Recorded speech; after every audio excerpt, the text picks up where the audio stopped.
And we're live. Hello and welcome to the 49th episode of Game Theory Gang. I'm your host, Matty Allen. We've got ChrispyMan, Brisology, Mark Wild, and Tobiwan Hexobi. Welcome. Hey guys, how's everybody doing? I'm Matty. What's up? Well, it's been a super exciting week, and I'm excited to have you all here. You all offer a unique perspective, and there's so much going on. I did put in the thumbnail, the original thumbnail was talking about the incentive token, which I don't think has been covered really on any YouTube channel at all. Apologies if I missed it, but that's something people want to know about. But then earlier today, I had to change the thumbnail because we got an update from Richard Hart, or we may have gotten an update about some wallet things that are going on. Breaking news related to PulseChain. So there is breaking news that we have to cover tonight. Also, as usual, I'm sure each of the people that are on the panel here have, been doing their homework and have been paying attention in the past week. It's hard to not pay attention when Hex is doing so many awesome things. I also want to tease that I did a little bit of chain analysis on the giant fourth largest payout per T-share that we got yesterday. And so that'll be really interesting to talk about. Very good. Very good. Active week. I got some things to go with that. No, please. No. Please. I was just going to say I have some things to go along with that, Matty, when we get to it. Yeah. And before anybody freaks out about the price, it's like my TA is telling me that we are right on the support of the giant wedge that we've been in since September of 21. So actually going back and retesting a significant level that you've broken is typically very bullish. But it is a critical support zone in my estimation, technical analysis wise. I know a lot of people think it's silly. I think a lot of it's like self-fulfilling prophecy stuff, but it's an area that a lot of people are watching. So be careful. DCA is always the safest way in and out, but I'm satisfied with where it's sitting right now, and I think we've got some good targets on the horizon. Works if you have a God whale that believes in TA. Yeah, right, no doubt. Yeah, he could wreck the pattern easy. Well, the thing is too is like if there's people in different or even an OA, right? Right. Oh, anybody with enough power in that particular ecosystem. I mean, that's what happens a lot of times. Like people will literally get either it's themselves or a group of people, and they'll manipulate the chart to form patterns to purposely break them for their benefit. So that is something to consider when you're dealing with lower liquidity coins where there's, maybe nefarious actors that are doing certain things. But I think that there's enough broad adoption of Hex that ours is pretty true. Unless, like you said, the God Whale or somebody major wanted to just like blow it up. Yeah, to add to that, Toby, I've mentioned a couple of times I follow the golden multiple and the golden ratio pretty closely, and part of that is the 350-day moving average. And curiously, the 350-day moving average for Hex acted as resistance a little bit. We bounced a little bit on it, and then we went through it, and now it's support. So now, if that continues, that's great, right? Because dips are in the game. I mean, I'm probably like 60-40, maybe 55-45 on whether, one will happen or the other, but it wouldn't surprise me to see us drop below it, but I see it testing it right now. And curiously, on TradingView, they have a little technical, it's almost like a speedometer thing for like sell, buy, strong, sell, neutral, and it's still currently pointing it buy. So... Well, I think previously using some of the Fibonacci's, right? We're still just about at the buy level from the ones that I had seen earlier in Hex. So yeah, it would make sense to me. Of course, I'm not a TA guy, and I'm not buying or selling at the moment. So I'm just staked. But I'm buying whenever I can, whenever it looks good, and juicy. I can't resist. I've got a problem. But I don't know if anybody's played around with Tato No Mini's dip catchers thing, his little indicator. But I mean, I was on his email list a long time ago, and honestly, it's like The problem I had with it is that you could not unsubscribe from the list. And I was getting so many emails. I like reached out to him. I'm like, bro, I love your thing. And it looks He pretty broke your accurate. email. He broke my email. It's like, it was crazy. And he said, yeah, that's a problem. Like, yeah, it's totally a problem. So, so I mean, I've been around on watching his history with this thing since early on. And I went ahead and snapped up his indicator to add to my trading view. And He said he used people like you as a indicator. An indicator for Every the time indicator. you start bitching about, hey, why I can't get rid of this email. He's like, yep, we've hit the bottom.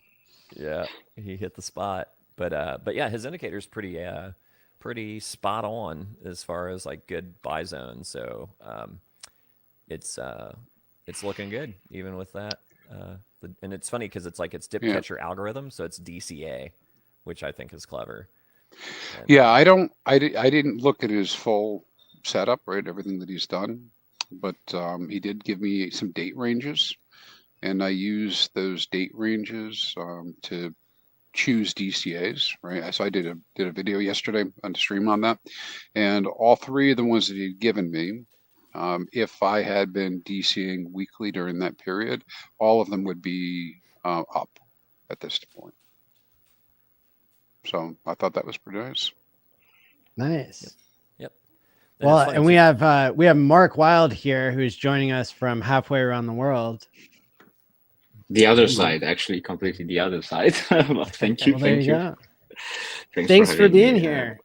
You're the most recently published author on a book related to HEX and PulseChain. So, and we enjoyed having you on the show before. Thank you so much for having me again. I appreciate your kind words. Nice to be with you here, guys. Nice for everyone watching as well. Now, you guys can talk about charts and indicators all day long, but it's only the people who watch this show and who really have been around for a long time that are going to understand what's really going on this week in HEX, because we got a payout yesterday of over 12 HEX per T-share. That's double what happened. And so I immediately asked myself, who got hacked? Because you don't get big payouts like that,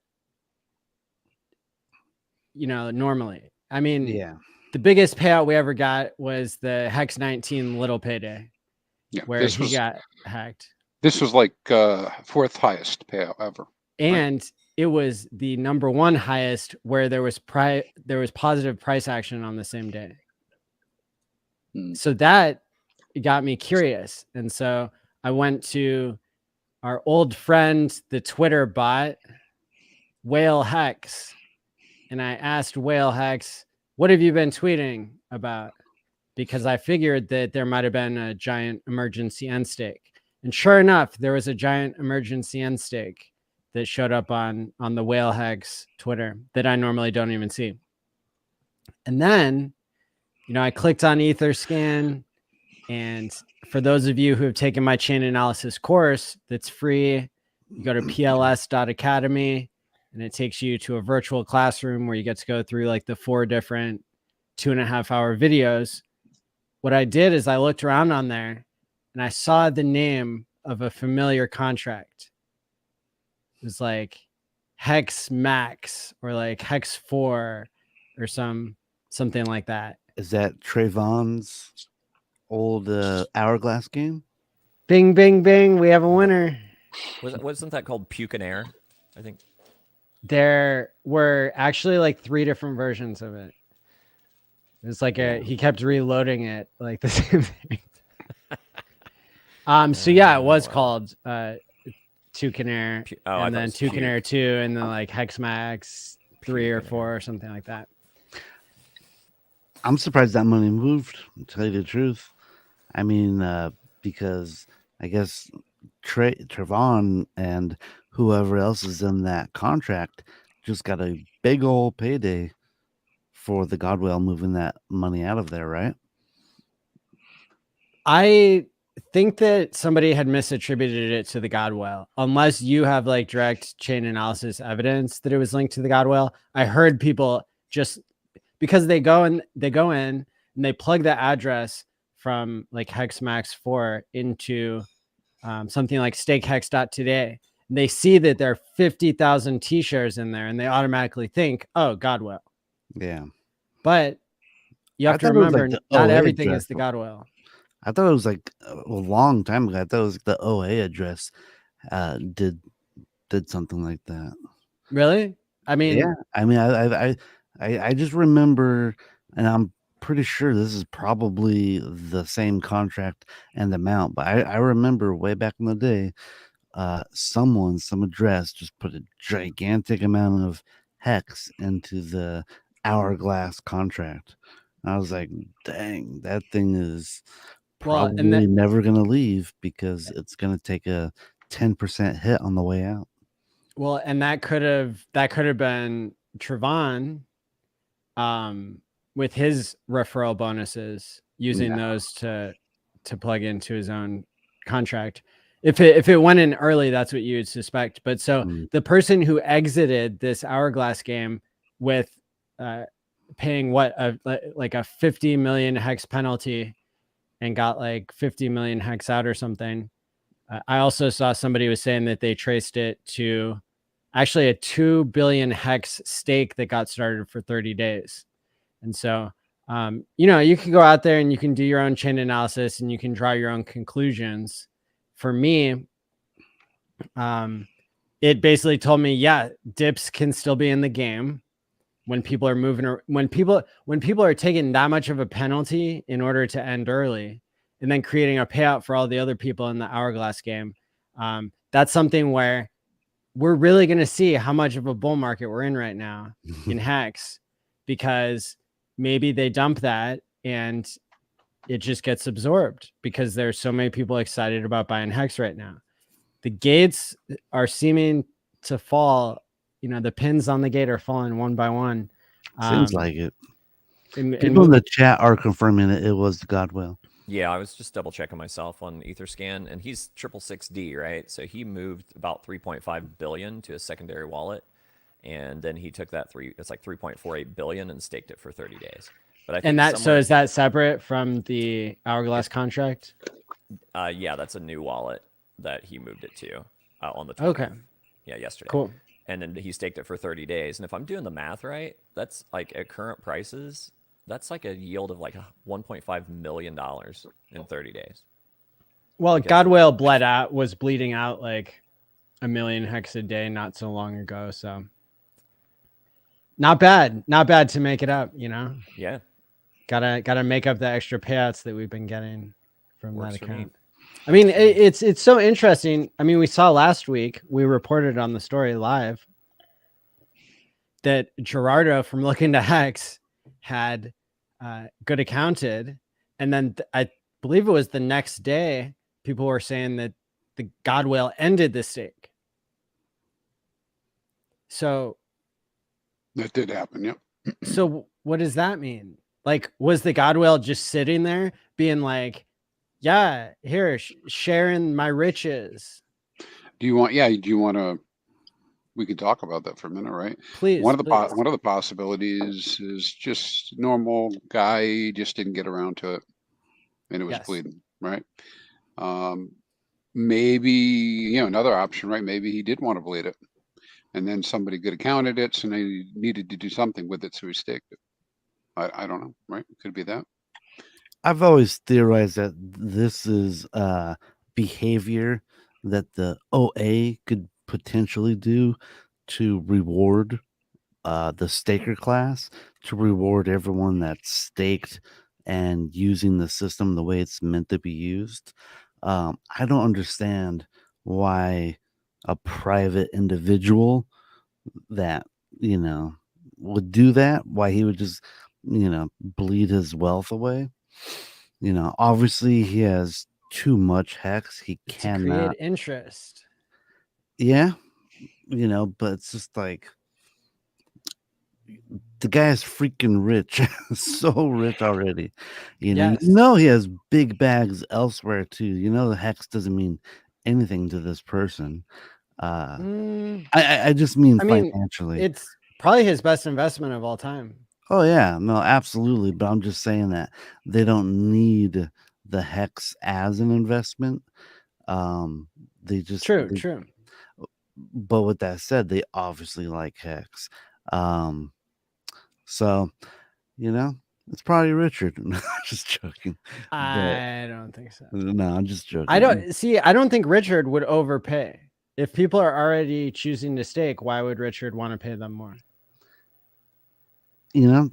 I would say there's the OA is the only person with the incentive to do all these, like, what would you call Like it? a buyback, basically, like an extra Yeah. dividend. Like no, people do that all the time. It could be any whale. Like you saying that it's the biggest whale, the OA isn't even the biggest whale anymore. Not in TShares. Right. I mean, and that's breaking news in the past week that the God whale has more TShares than the OA now. So I like what you're saying, and Yeah. I think it's good for us to be arguing about it because then we all learn. Yeah, I'm just like, if I'm here playing this game, I'm trying to make as much money as I can make, in a honorable way. I'm not like telling people to pump it up as I'm selling or nothing like that. But I'm here to make gains, right? We're all here to make gains. Yes. And it just seems to me like I just understand, where the I don't know. I'm just trying to figure it all out. the That's right. game theory is intriguing, right? Mark, what do you think about all this? Well, I wouldn't be surprised if all of this is just a little bit of disorganization on behalf of Godwell. Just the fact that he has tons of money and very huge investment in HEX and other things. It doesn't necessarily mean that he spends 8 to 12 hours a day in front of his computer, clearly monitoring every single stake he has on every single wallet and making sure that it works, right? So true. That just wouldn't surprise me as a theory. I think that's what ChrispyMan referred to, that maybe he just missed that one out or just was busy with other things. And all this almost a Twitter storm after Gerardo, a good accountant, it just brought his attention into it. He just opened Twitter, like, oh, there's the one here, which is bleeding, and I just have to. Well, don't have to, but I'll just do something about it. But this kind of behavior, I mean, look, I'm nowhere near the same league, and I wouldn't say I'm bleeding stakes sometimes, but I don't end them like on the exact day when they are due. Even though I have all the reminders, sometimes I'm just not available. I don't have a computer with me. All kinds of things in life happen. So yeah, and I'm presumably I got way less busy than I have to end them on that day. Yeah. I hate when it's like you did it for like 91 days out of 90. I'm like, I've got alerts for my alerts, so I don't miss anything, because it gets overwhelming after a while. I mean, especially like you got different chains things are popping up on, and we don't even have PulseChain out yet. So to manage all that stuff can get a little unwieldy. So notes and alerts help my. Whoa! Don't you say anything bad about PulseChain now.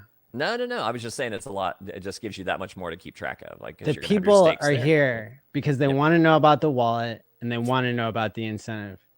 I'm down with that. Yeah, get into that, because I was a little curious, because I'd heard things like it's just a placeholder.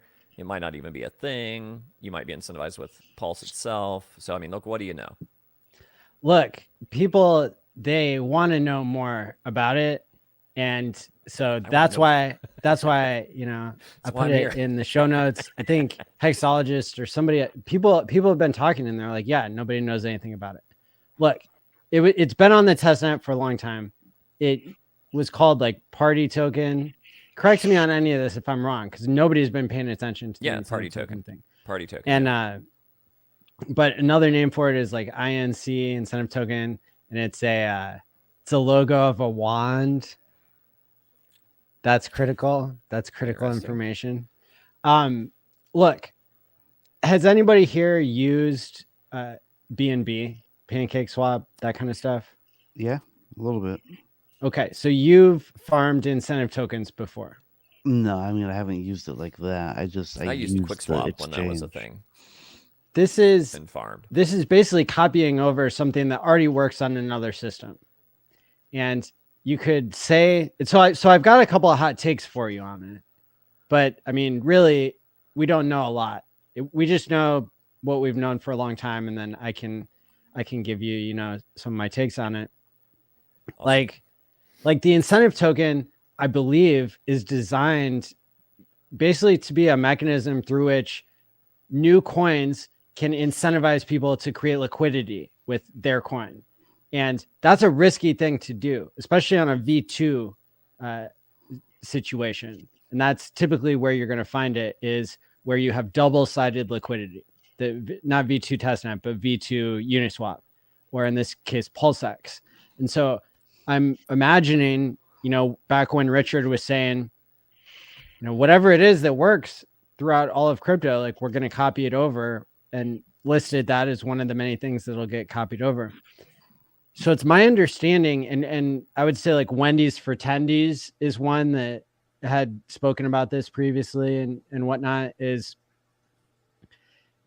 basically if you create a new coin, you want to create liquidity. And so you have to basically pay this super high yield, but that yield changes and it can go away really quick. And so you're earning the incentive token. Basically all these different coins, they can, I think, buy the incentive token and then use it as the mechanism by which they entice people to add liquidity between, like, let's say Joey coin and like Pulse. And you have to add like Joey coin and Pulse on both sides in order to get 600% APY that's paid in incentive token. And again, people can correct me if this isn't how it works, but I'm pretty sure that's how it works. Wasn't that like how the pools were set up with, well, I guess it's Polygon now, but when it was Matic and QuickSwap was the incentive token. And then there was kind of some fussing within the community. I know Bree was really adamant, like, hey, we brought a ton of attention. You know, why are we not getting more incentive for the HEX pooling over there? Yeah. And then that's exactly how it worked. So it's like, that's basically, a good example. You know, the people that were setting up those pools were definitely driving traffic to particular pairs that they wanted more activity on by giving a higher, higher yield of incentive token, which was QuickSwap back then.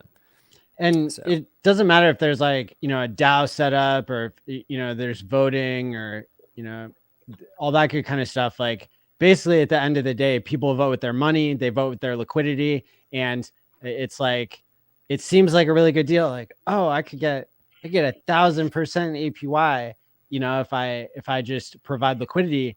But the problem with providing liquidity and doing this type of farming or pooling or whatever you're calling it on this platform, the risk there is that you're going to suffer impermanent loss. Now, right. Can anybody explain that? Well, you end up with a bag of what you don't want. Losses. You know, because basically as the prices of each side of the pair move, you know, if there's more demand for one than the other, let's say that you're doing, I don't know what Joey coin is, but let's pretend or let's say Blippy coin, right? Which is like the joke token that Hexo talks about. So if you're like pairing up Pulse and Blippy, and, you know, people quickly realize that Blippy's garbage, then that pool's going to get drained pretty quickly of the Pulse token.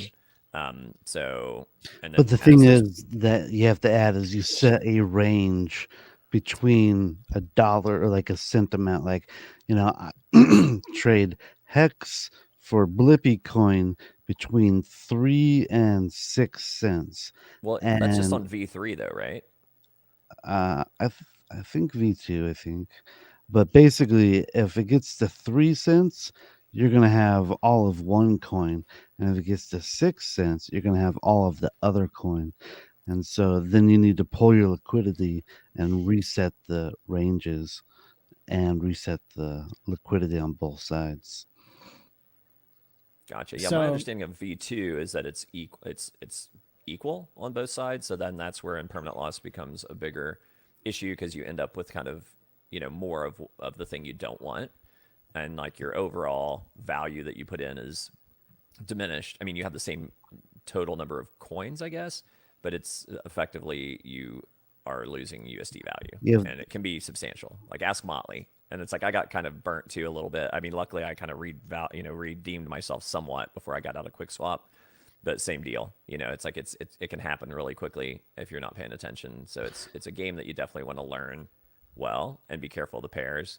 I mean, if you're doing like Pulse and Pulse X as your pair, it's a good way to provide exit liquidity. Because you're like, hey, if I want to get out of my HEX, you go, I want to trade it between 10 cents and 20 cents. And basically, if it hits 20 cents, that means all the hexers being bought up, and you have a big stack of USDC, and all your hex is gone. Right. Yeah, Briz, that's pretty much like in lieu of a limit order, right? It's like, because I've heard a lot of people using V3 ranges in lieu of just doing a limit order, and then you're making fees while you're also setting a price point you're comfortable selling at. V3 is good for that, but like V2, like liquidity farming and stuff is like super risky, and like, because basically that's where people are always getting rugged, is trying to chase after incentive tokens. So that being said, crypto is crazy, and they're like literally a picture of a dog could become in the top 10 cryptos, like have the second best name recognition out of any crypto. So that's why this is not financial advice. That's why we're not telling you what to do. We don't know what the incentive token is going to do. We just know that people who are like farming the incentive token are putting themselves at a major risk of getting basically rugged by liquidity games. So that's what's up with the incentive token. No, you guys know Scotty does know, right? He's one of the admins over in the Telegram group. He's a pretty well-known member of the community. He's in the chat with us right now. Is he? Awesome. Hey. He had tweeted how that was actually the token in the Richard Heart ecosystem that he was most bullish on. So I'm really curious of his take on it. Scotty, enlighten us I'd love to hear what you're thinking. Oh, there was an incentive token happy hour with Cabana Crypto. That's a must watch. We'll have to check that one out. A year or so ago. Okay. Bro, I can't remember a month ago. A year ago is a lot. Well, that's a good tip right there. Well, I'll definitely be listening to that one. Thanks, Cabana. Can you drop a link to that? Yeah, he said that it has K for K, Big K, Motley, and others. Beautiful. Funkmaster Hex says all in on Blippy coin. Pulse X is not one-sided. It's V2. We learned that in the Hex conference. Right. Yeah, that's what I was going with. Scott says if incentive token was RH token, RH wallet token, that paid a small percentage of the wallet fees when staked, that would create a massive incentive to stake PLSX and use RH wallet. MetaMask and Trust wallet generate massive fee revenue. That's very true. Good points.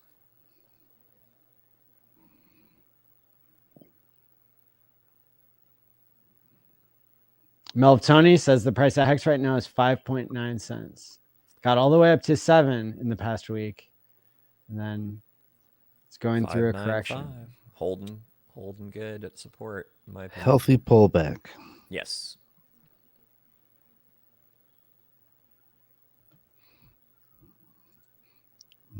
So how does it work? So some people are saying it's only on V3. Is that you get an incentive? We know exactly what the incentive token will do. Okay. Well, here, I'll point out that Randy Hilarski and Shravan both pointed out that there are different definitions of the same words between pool and farming. So that's when I threw my arms up. I can't do that anymore because my arms are broken, but back then, I can do it for you. Before my clavicles were broken, I threw my arms up and I said, well, how are we supposed to learn any of this?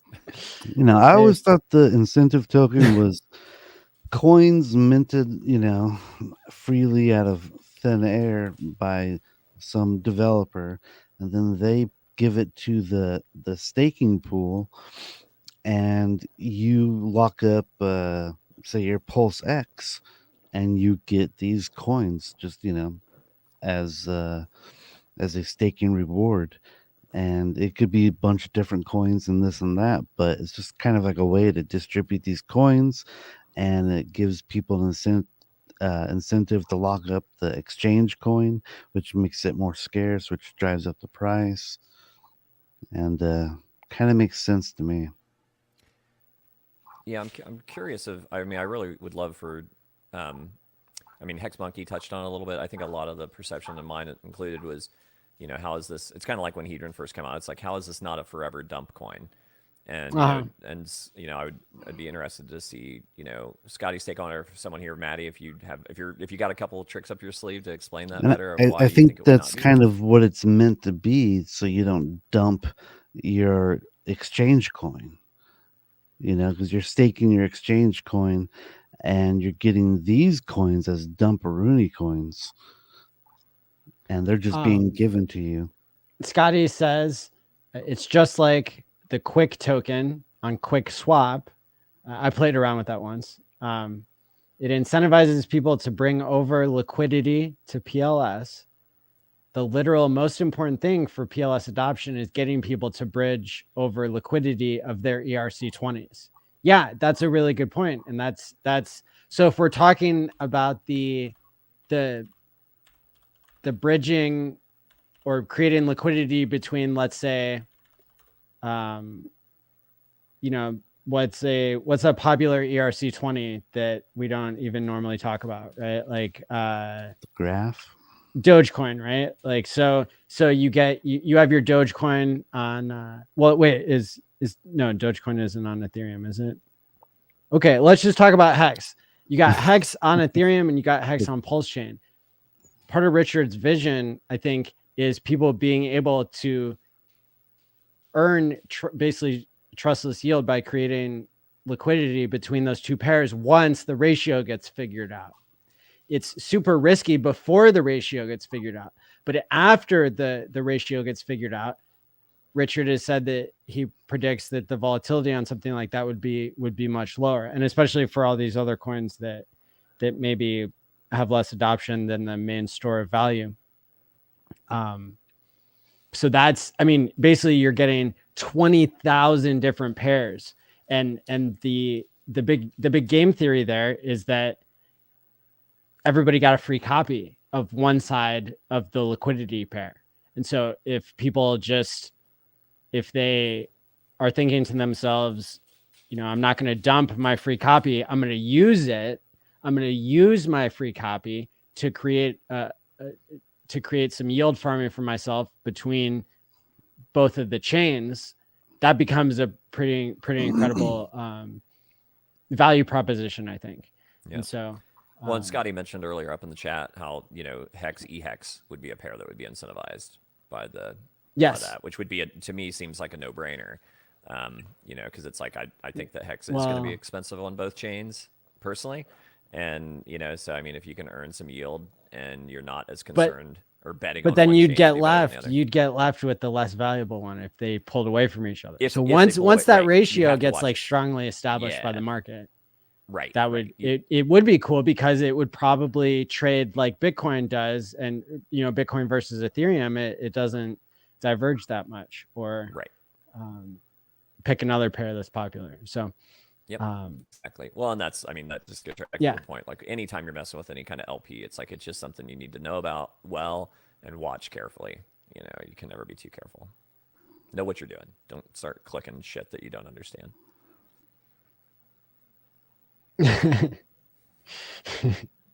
Is paying gas for free tokens free? Great question. I think not.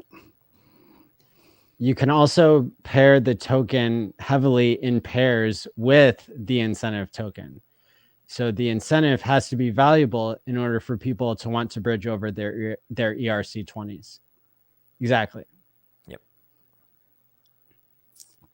But how do you keep people from dumping it? Because like for me, like when I was doing the quick thing, I was dumping quick to buy more HEX over and over and over. And then I would have that much more to put into the pool and generate more. I would say the way that you get people to not dump it so much is to make it to the point in the network where everybody who got their free copy that wants to dump it, dumps it. You get a stabilization in the ratios between the two, between the free copy and the original. And then that puts you into a situation where, you know, people want to be holding it because they want to be yield farming it. And then that creates, creates an incentive that people aren't going to dump it. And then people can also meme on it and be like, oh, incentive token, it's a meme. You turn the incentive token into another staking token, which gets another token. Exactly. So on and so forth. Inception. So is INC. It's kind of like the Hedron Icosa, right? That's right. It's a token inside a token inside a token. Create a I think mousetrap. Scotty's like second to last comment, I think, kind of nails it. I mean, that helped clear it up for me a little bit. Okay. He's replying to Hex Monkey. Only two people get the incentive token: people who provide liquidity or people that buy it. If you want the best APY pairs on PLSX, then you need to provide liquidity to ERC20s or incentive token pairs. But you need to buy incentive for those pairs. Okay, perfect. That explains it super well. Thank you, Scotty. Yeah, thanks, Scotty. I was eagerly anticipating you being on this to help. Scotty does know. Scotty's he's one of the best and the brightest. It's like I've got tremendous respect for that dude. He's been holding down the fort like a champ in the Telegram admin groups as well. And I mean, that's not for the faint of heart.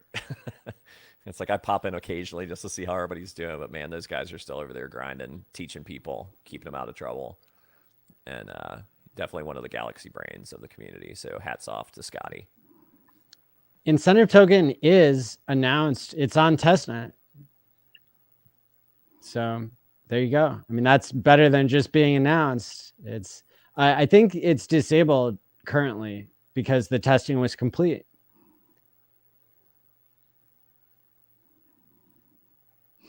And when I say stuff like that, when I make statements like I think, it's like I'm like 80% sure because, until we talk about all this stuff as a community, there's not like one book that tells us about the incentive token.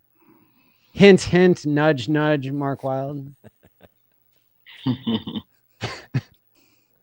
Hey, Mark, I just wanted to say I'm glad to see that you've gotten. I mean, I know we chatted a bit like just as you were getting ready to release your book, and I was encouraging you to like get on some live streams, and it's been nice to see you getting.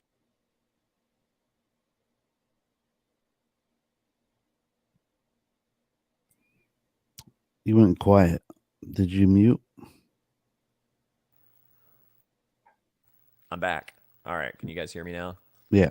We're good. Yeah, I was a little spinny circle for a second, but I was just saying, Mark, it's like I'm glad to see you like taking that step. I know that's scary for people. I remember like the first time that I, showed my face on stream, and it's a big step, but I think it gives a lot of confidence to those watching to see people that are willing to take that leap and share their knowledge, and definitely encourage people to check out your book, and happy to see you out there joining the good fight. Thank you so much. I appreciate your kind words, and I remember our chats, and it was a great idea to start coming on streams. That's probably the easiest way to reach out the people we want to reach, both within our community and those who are looking into us, right? Who want to learn more about what HEX is and everything Richard Hart related, what is it all about. So I'd like to thank you as well for pointing me in the right direction here, and I'm trying my best as much as the time zones are concerned, and it's not always easy. This one's not too bad because it's not too early morning for me, and I guess it's evening for most of you. But some of them are just like impossible to do, like midnight, 2 in the morning, and things like that, which is not always the easiest. But But there's quite a good positive feedback from a lot of these streams. I know that people are checking out the book from the stats on the website, from the stats on Amazon. People are downloading, ordering paperbacks, ebooks, depending what they prefer. I got a lot of emails, a lot of DMs as well from people who just read the book or are looking into it. I achieved one of the interesting steps I put on my website, actually, that if anyone read the book and still have any questions, they can schedule a free consultation with me on how to get started, how to do everything, to get into Richard Hart's ecosystem. Wow. The way the way I'm looking into it, I got like, I don't know, 4 or 5 calls so far. The only reason I put like you have to read the book first, because I wanted to avoid all the same questions for start, right? So if you just found the website or you heard something about it and you're like, hey, I want to buy Hex, I don't know how, then I would prefer to like, well, have you read the book? Because it tells you how. Or, I mean, all the answers are out there, right? You just have to put a little bit of an effort. So then I can give you, I don't know, maybe half an hour or an hour of my time to clarify any doubts. And I must say there were all this, but not that many, 4 or 5 calls I mentioned. They were actually very, very high quality in a way, because people actually read the book and they just had some like very detailed doubts about, transferring, well, actually not about Hex, right, but more like transferring the funds from centralized exchange to the wallet and making sure they use the right chain, because, sometimes all these things we take for granted as well. And it's like, one guy set up an account on one Thai exchange, and just about when he was about to transfer some of the funds, the exchange asked him on which chain you want to do it, and he was like, what do I click? And I was like, okay, that's a good question here, because I mean, things can go wrong, right? It's just like, and it's not very easy if someone has never done it before. It's the first time you're seeing, the interface of centralized exchange, first time you're seeing a MetaMask interface, and it's just like, every single question is a potential minefield here, right? It's just like if you don't know what you're doing, then it can go wrong. So I try to help with that. As I mentioned, 4 or 5 calls so far. I encourage people, if you read my book and you still don't know or you're not sure how to make the first steps, or something's actually unclear in the book, which might happen because, it's clear for me, and I try to make it clear for as many people as possible. But sometimes, maybe I haven't conveyed the message in the proper way. So, feel free to reach out, and I'm happy to have that free call with you and just, navigate You're you like a little a bit. guardian angel. Yeah. Thank you, sir. Well, also, without financial advice, right? I don't want to speculate, or like, oh, shall I buy this or shall I buy that? Shall I buy more or now or later? Like, well, that I cannot tell you. I can tell you the mechanics of it pretty much, right? How to make sure you do the right things instead of the bad things. Yeah, it's a great primer, and it's like I really wish that we, I had that when I was doing the bulk of my onboarding earlier on, because it's kind of a pre-qualifier. Like if someone's going to take the effort to like actually read the book and understand the basics of like how it all works, then those onboards are going to be less problematic later. They're less likely to get scared and dumped. They're less likely to get hacked. They're less likely to blow you up freaking out because there's a dip. So to have that kind of pre-qualification of the kind of onboards, because I mean I've always been more about quality over quantity with onboards, because it's like we want people that understand the what they're getting into and how to do it properly. And Papa just said, I think on the stream, was it earlier today or yesterday, about security being a piece of that puzzle, because if you get people like with Time Pays Me or other security measures that they can utilize to keep themselves from becoming a dumpamental, right? Because it's like if somebody gets hacked or they lose their wallet, what happens with those every time? And just to build on what you're saying, I accidentally traumatized one of my onboards by trying to pound security into his head, to where he's like, I don't want to. He was like afraid to do anything without like triple checking with me. I'm just like, yes, just push the button. Right. Yeah. So it's like a double-edged sword where you really want them to like be like safe, but then you also don't want them to be paralyzed through fear. Well, and I mean, Richard, famously early on, I mean, he was not a big advocate of any of the hardware wallets. And, And his very simplistic approach was use a computer that you don't use for anything other than crypto and just keep your seed word safe. And that's it, you know. And I mean, that is a method that people utilize. And if they can stay true to that and don't decide to go surfing porn or something on their crypto computer doing some stupid shit, then, you know, that is a viable method. But, you know, but there are definitely extra steps available to the community now and information and so many sources that could give you that. But they've got to have the passion. They got to have a base understanding. Because I mean, hell, I didn't understand TShares until like maybe 3 months before big payday. I was just buying and staking and throwing stuff out there, and my early laddering was atrocious.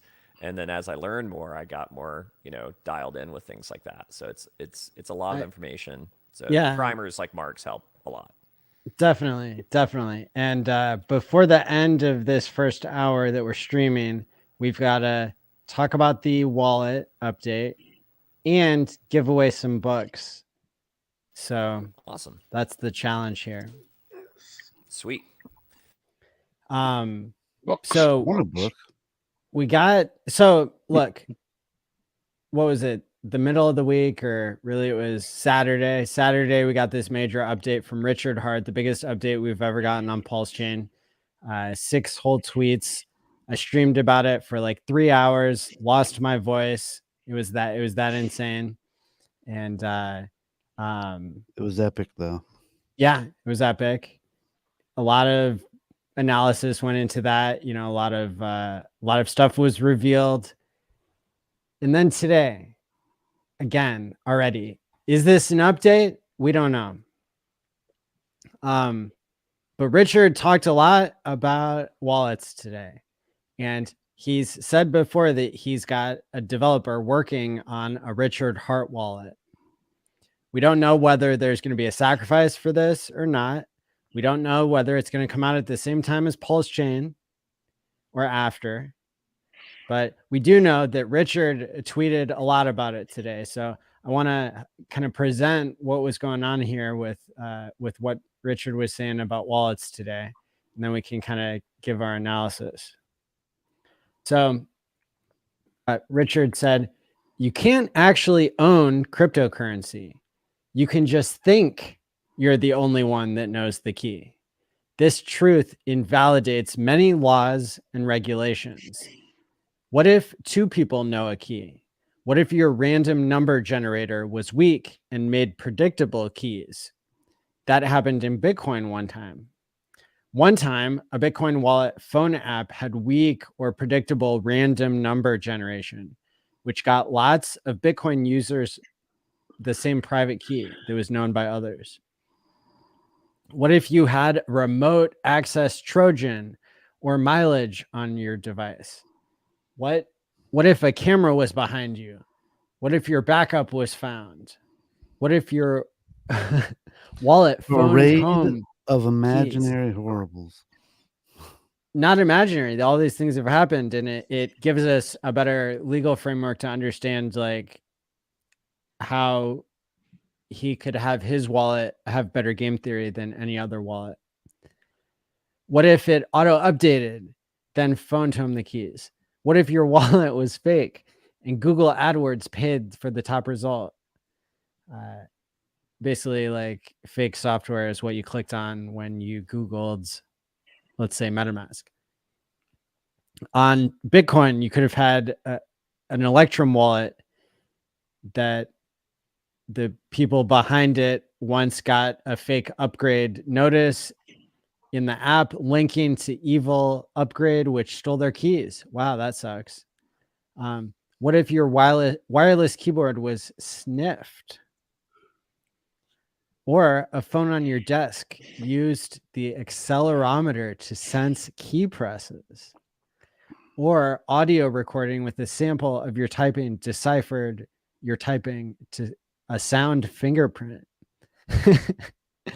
Or Tempest monitored your screen emission? Endpoint security is hard. And then, I mean, I found out today from listening to a security roundtable with Papa B that there's some sort of like Mars rover attack of like all MetaMask wallets that's going around right now that like steals your store, your key store, if you didn't use a hardware wallet, and then it waits for you to type for the next time that you type in your password into MetaMask, and then basically your crypto is hacked. And so there's, that's what we're going to see over the 15 years that we're all stuck here together, is like, we're going to see the scams get more advanced. And but if we could also see Richard Hart come up with a better wallet than we've seen before, and then if it doesn't get treated unfairly by the law, I think that's kind of what he's pointing out here. What do you guys think? Yeah, what if Tom Cruise wires down from your ceiling and dusts your phone for fingerprints and gets your seed phrase? I don't know. A lot of this seems like oh, what if your phone can hear what buttons you typed into your keyboard? A lot Do of you this understand seems... why he's saying it? Is because that changes the legal framework that governs crypto, and like crypto is getting, like beaten down by Operation Choke Point and like the SEC. Like Jesse Powell from Kraken just said, he put out this like epic tweet about how basically the government is showing this pattern now of like going after the good guys and letting the bad guys run, because you can always go and take down the bad guys later, like FTX. But why did they let FTX get so big for so long? It's because the government wanted the bad guys to outcompete the good guys. Okay. So you're saying Richard is just basically giving us a bunch of like boating accidents? Yes. Excuses? Well, they're not excuses. This is real. Like people literally think that that your crypto is held in a wallet, but it's not. Mm-hmm. It's just an analogy. And like he had another tweet that was saying exactly that, right?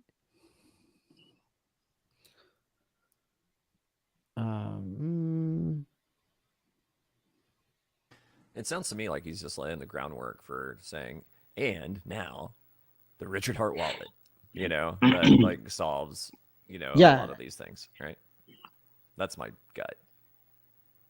Well, but yeah, I think it's more specific that he's saying what laws and regulations does this invalidate, and it's like a lot of them. I saw also in Illinois, they're trying to pass a law. I'm in Illinois, by the way, that that if you publish a smart contract on the blockchain, whoever publishes it is responsible if a court doesn't have a backdoor to like create a court order. And basically then they're saying that the validators have to go in and without a private key, like send the funds that are lost or stolen, which is like, that's not how crypto works. And that's ridiculous. But I think that there's probably a clear reason why Richard is bringing all this up is for all the reasons that we're saying, because there are laws, the government is trying to get away with shit, but also because he is making his own wallet, and we should get excited about that. I think a lot of what's going on now, is ultimately going to be good, because the more that this gets talked about and debated, I think the more we come to like workable solutions. And I think a lot of the politicians and stuff that are weighing in on these things are just woefully misinformed. And but that's what begs the conversation, right? Is like, how do we really understand this so we can properly regulate it and properly make it safe for people to utilize. And then of course there's probably attorneys just licking their chops, like with this very tweet that you have on the screen here, like how much down the rabbit hole do you want to go? Legislators with motivated attorneys that want to show you that there are things that that can and cannot be legislated. And then I think it was like, what was it, Idaho or Wyoming or something was saying, like I think they just recently passed something that said that someone can't be compelled to give up their private keys. Nice. Yeah. I think Wyoming. Yeah, Wyoming is pretty sweet when it comes to their creating regulatory framework. Here's what I was thinking of. Richard had also tweeted, your Ethereum or Bitcoin wallet is not a wallet. It's a key ring. It just holds keys. You can have many other key rings with copies of the same keys in them. Stop calling cryptocurrency wallets wallets. They're not. Your quote unquote coins are not in your wallet. They're in the blockchain. So what do we call the wallets then? Well, he's not going to tell us what the name is because somebody like me will go steal the domain name. The key ring?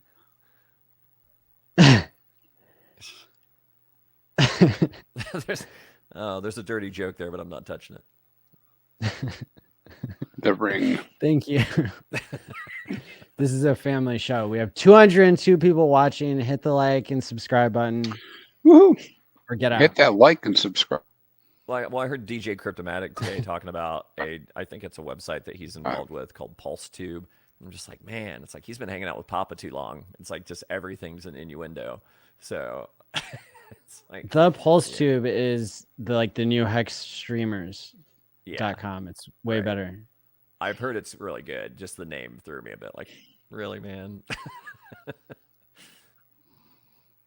For those of us that know the origin of Pulse, right? Yeah, like that name. Really. And hey, just because, sometimes you have to self-promote, unless someone can show me otherwise, in the Pulse Plan group long ago, I was the first person to publicly suggest that the subunits of PulseChain be beats, like a heartbeat. And it works on a lot of levels if you think about it. So it works on like a rated G level, but it also works on the level that, so that is brilliant. Yeah. You need to take more credit for that. I will put that in my bio. Please. That's all we're asking. Right. But I'm stoked about the wallet. I'm stoked about the wallet for sure. Yeah. Don't call it a wallet. Yeah. Well, the key ring, whatever. The Richard Hart solution. Don't call it a comeback. The final solution. No, no, not that. Don't say that. We got to give away some books. Yeah. I guess I should look up how to do this giveaway tool. So is it like do you just randomly select people from the chat, or do people need to type a particular thing to be eligible for your mechanism that grabs them as the winner? Like, do they need to type a number?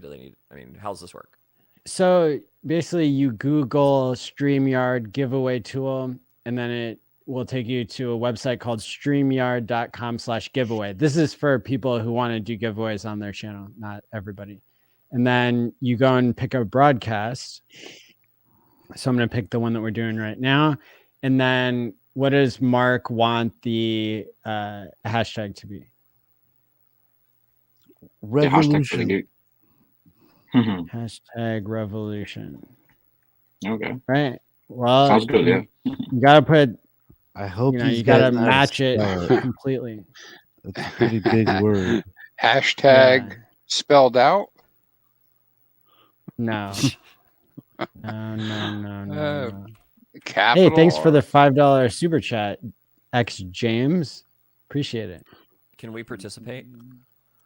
Yes, Scotty, we want you to come in and talk. Yeah, hell yeah, Scotty, come on. Why don't you come on now? Because I don't want to make a whole new thumbnail. This one's really good. Send him a link in Telegram if you'd like. Yeah, please. I think he said he was out for the night, but we'll see. Maybe he'll respond.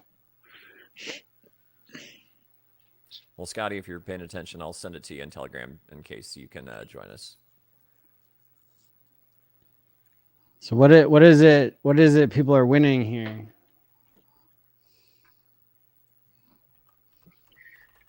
This one over here. Oh, you have one too. All right, that's great. Yeah. Cool.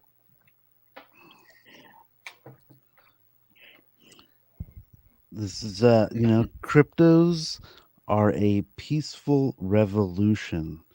This is the one way to have a revolution without bloodshed. Can the book be signed? Ooh, that would be wild. That's a tricky one because I actually don't have any stock here in Thailand. I would have to. I have like 3 or 4 left here. I gave it away. Not from this giveaway, because that will take another 1 month to get the books here, and then probably another month to get it somewhere else. So that's this is like a $20 book on Amazon. So if you guys haven't put #revolution in the chat yet, you're about to be missing out. Runeskis, that's not the correct hashtag. We're gonna do this for another few seconds, and then we're gonna pick the first winner.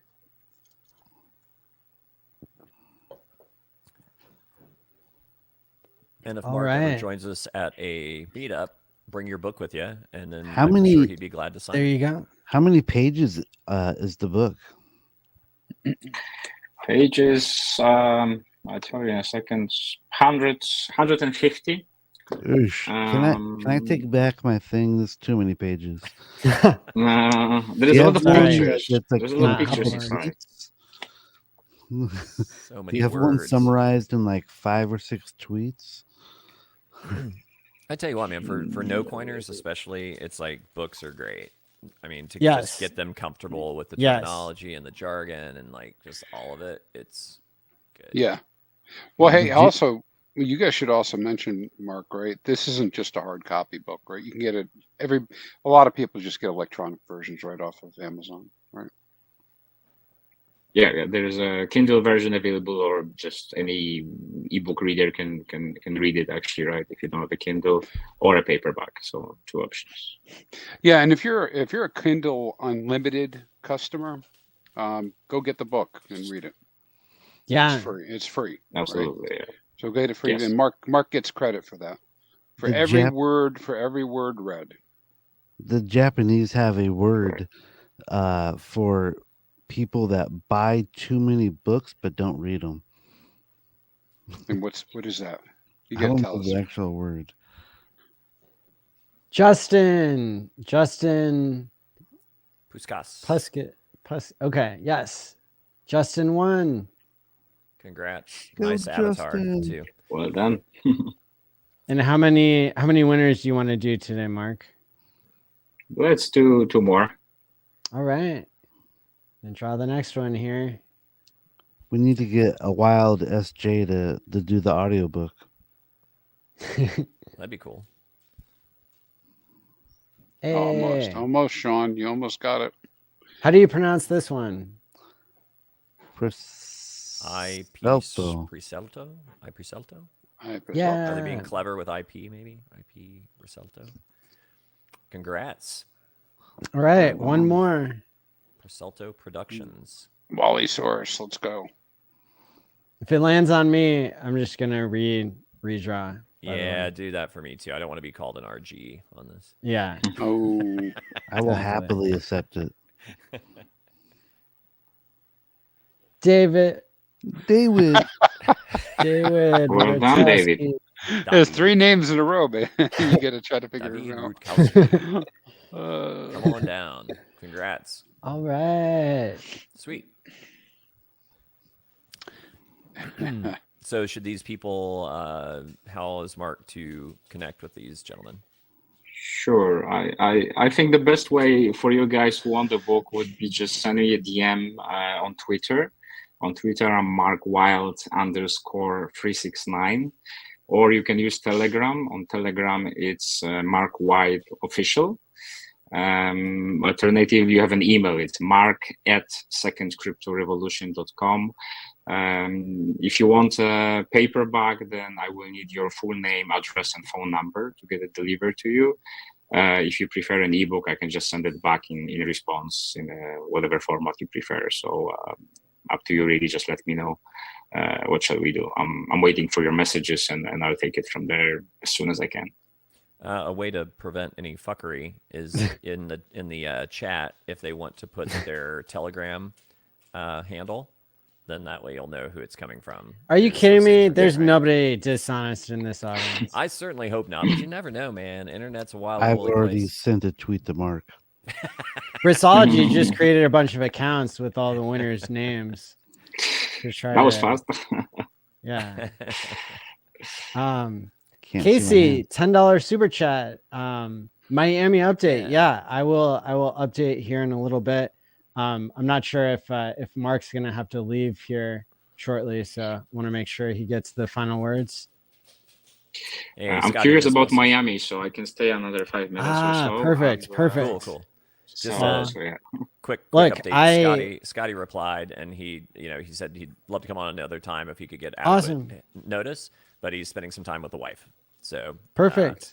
So he is open to maybe next week. I'll chat him up, or Maddie, if you want to hit him up on Telegram, then maybe we can set something up, because Scotty's a sounds great. wealth of knowledge. He'd be great to have on.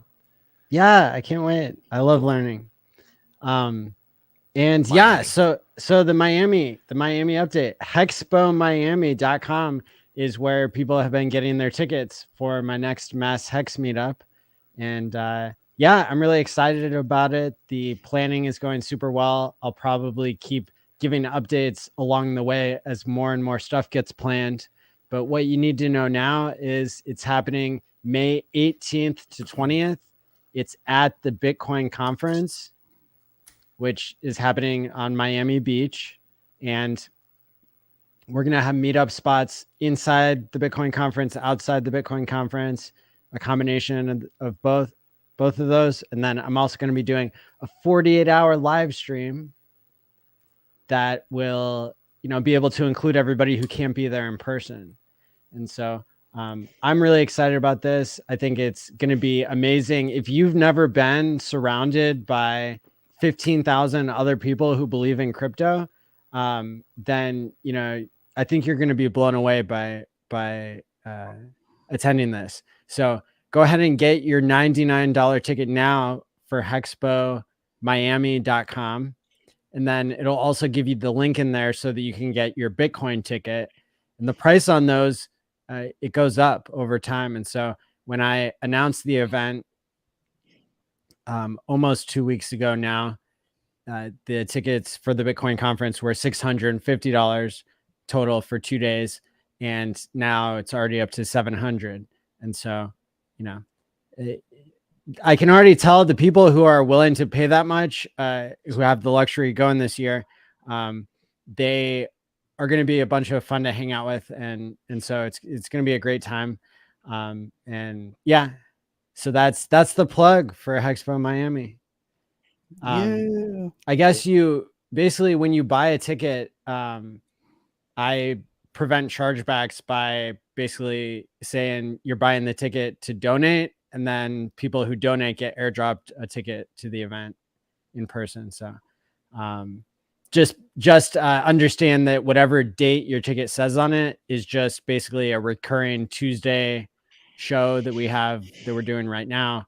But in general, that's how it worked when I did the biggest hex meetup of all time last year in March. And so pretty much the same rules apply.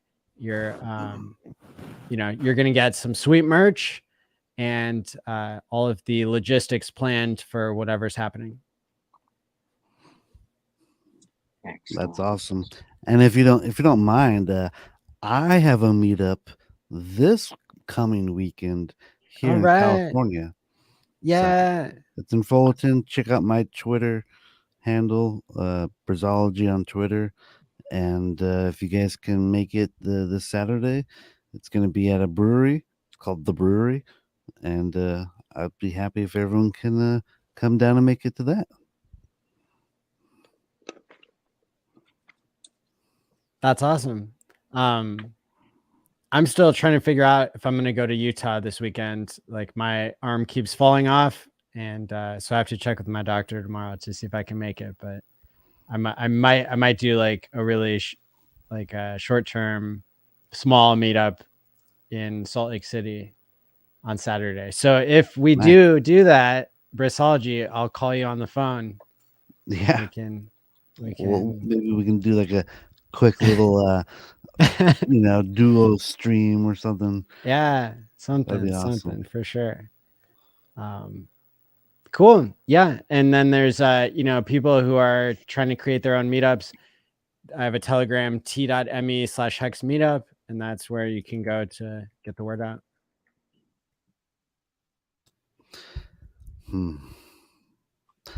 So I saw something today, and what do you guys think about this regarding game theory? All right, Great topic. right, and this is about game theory. And I saw an article today about Polygon, and they're about to lay off 20% of their workforce, which is about 100 people. And that actually made me realize how painfully ignorant I am about things that are not PulseChain and Hex, because I didn't realize that Polygon had 100 people to even fire, let alone 100 people is just 20% of their workforce. And so so they're gonna lay off 100 people. And so the whole idea is that they have overhead, they have salaries, they have offices, they have insurance that they have to pay for. And so the article said that they still have $250 million and 1.9 billion Matic. And Matics are $1.38 right now. So I did the quick math. That's $2.6 billion plus another 250 million. Yeah. And they still have to fire people because they're like, oh, I don't know if we're gonna have enough money. Yeah. Well, so that's a huge jump of mental now, isn't it? That is a dump of mental. And and I realize PulseChain is going to need ongoing development. It is not going to be a Hex-like finished product. And I'm okay with that, but I don't know. What do you guys think about the overhead issue? Well, like I just discovered in the past week that PulseChain has more core devs than Ethereum. I think this is a really important point that got missed. Is that how many is that? Is that 14 versus? Yes, 5 versus like 11. So, and that's been going since the beginning of PulseChain. So I'm not sure if it's really 23 months or if it's been more like, I don't know, 18 months or whatever it's been. It's been a long time where you've had more core devs. Now, usually, I mean, like when Richard talks about software development, he talks about like there's like one guy that's like a super dev. You have like one or two guys that made like all of Microsoft's apps or some shit like that. And then you've got thousands of employees that like don't do anything. Or maybe they do something, but it's I don't know. Is that the case? Do any of you guys work in software? I think I heard something like most jobs you have like a very small percentage of the employees like outperforming everyone. Yeah. And then you have a big percentage of all the employees underperforming, what they should be doing. And these corporations these days are not only doing buybacks on their stocks, but they'll actually buy companies just to stop an idea from making it to market because they don't want to get competed away. But that's not new, right? That's okay. That's been forever. Right? Sure. Yeah. But Microsoft would absorb a lot of their competitors.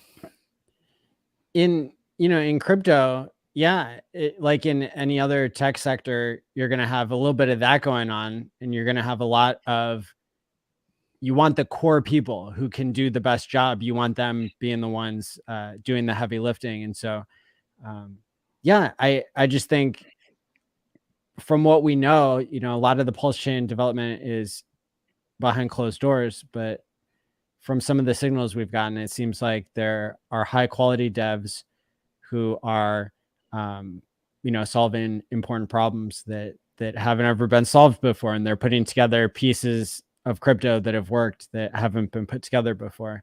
And you could look at, you could compare and contrast like what Richard Hart is doing versus what Charles Hoskinson is doing.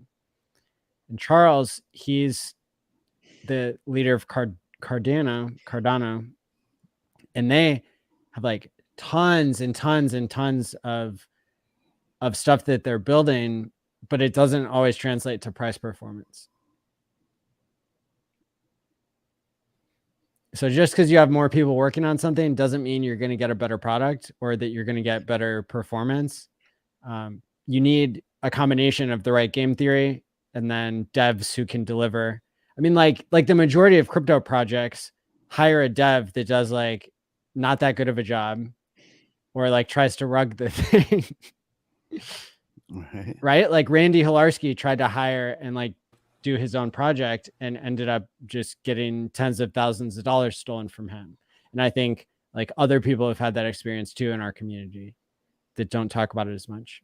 So I think Richard Hart's devs are high quality. They're, they're not relying on funding from a centralized entity. Like, Richard is not, it doesn't seem to be using like sacrifice funds to pay for development. And so that's another thing that would be different than the Matic situation. Yeah. Yeah. Hey, for those guys out there who are doing their own projects, just look for the right help in planning before you really start getting started, and you could try to go to contract with somebody to do work for you.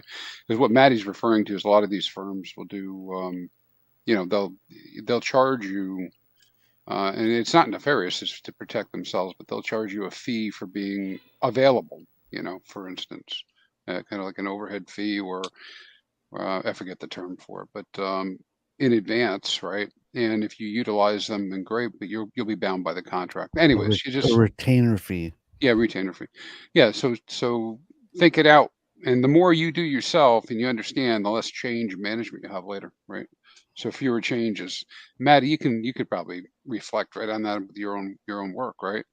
If you had to go out and you were doing it to a contract, right, through a company, every time you guys decided you want to make a shift, that would be rework and another however many hours, right? I got quoted $100,000 for like a month and a half of work to make something that was inferior to what we're going to be launching. So, and this was from somebody who I would probably have trusted. But you need. But that's market too. I mean, it's about market price, whether we like it or not. It's about what it costs, right? If you go to market, it does. Yeah, it costs an outrageous amount of money. So yeah, I mean, if you're a young programmer out there, like get into blockchain programming and get paid an outrageous amount of money for that kind of stuff.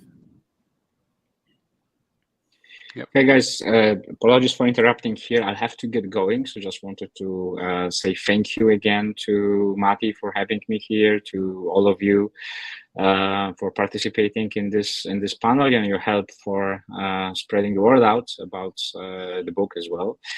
And thank you to everyone who was listening to us today. Congratulations to the winner again. All of them have already contacted me on Twitter, so I can see that, and I'll get right into it to have the books organized for you. And saying that, I'll be off in the next few minutes. Thanks for being here. You rock. Yeah, thanks a lot. I appreciate it. Take care of yourself. Yep. All right, you too. See you guys. See you again.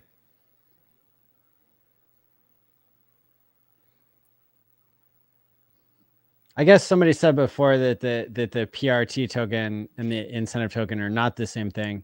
And so that's why we're planning on having more of an expert on next week to talk about that.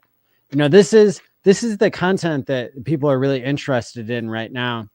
Believe it or not, because I I didn't care for a long time to talk about PulseChain. I said, I want to talk about HEX. I don't want to give the people what they want, but people, they want to hear about PulseChain. They're excited about it. We don't know whether it's close or far away from getting released, but we do know that the excitement is building.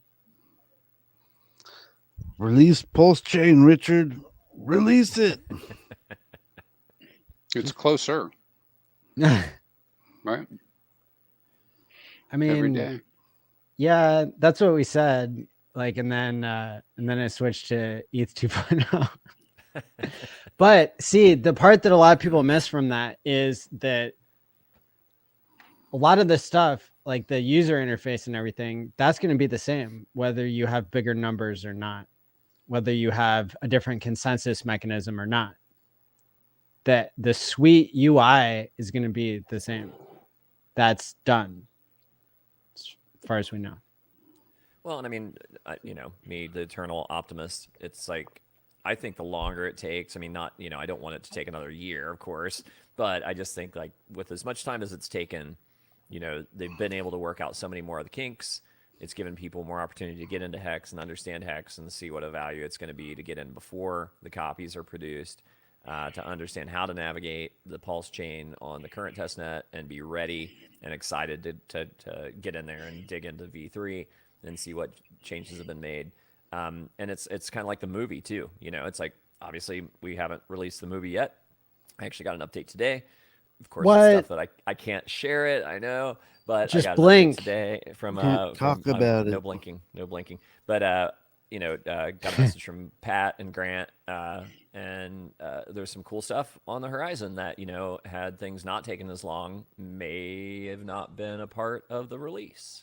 So I can say that. So I think everything's kind of getting better, right? And it's like, time only goes in one direction.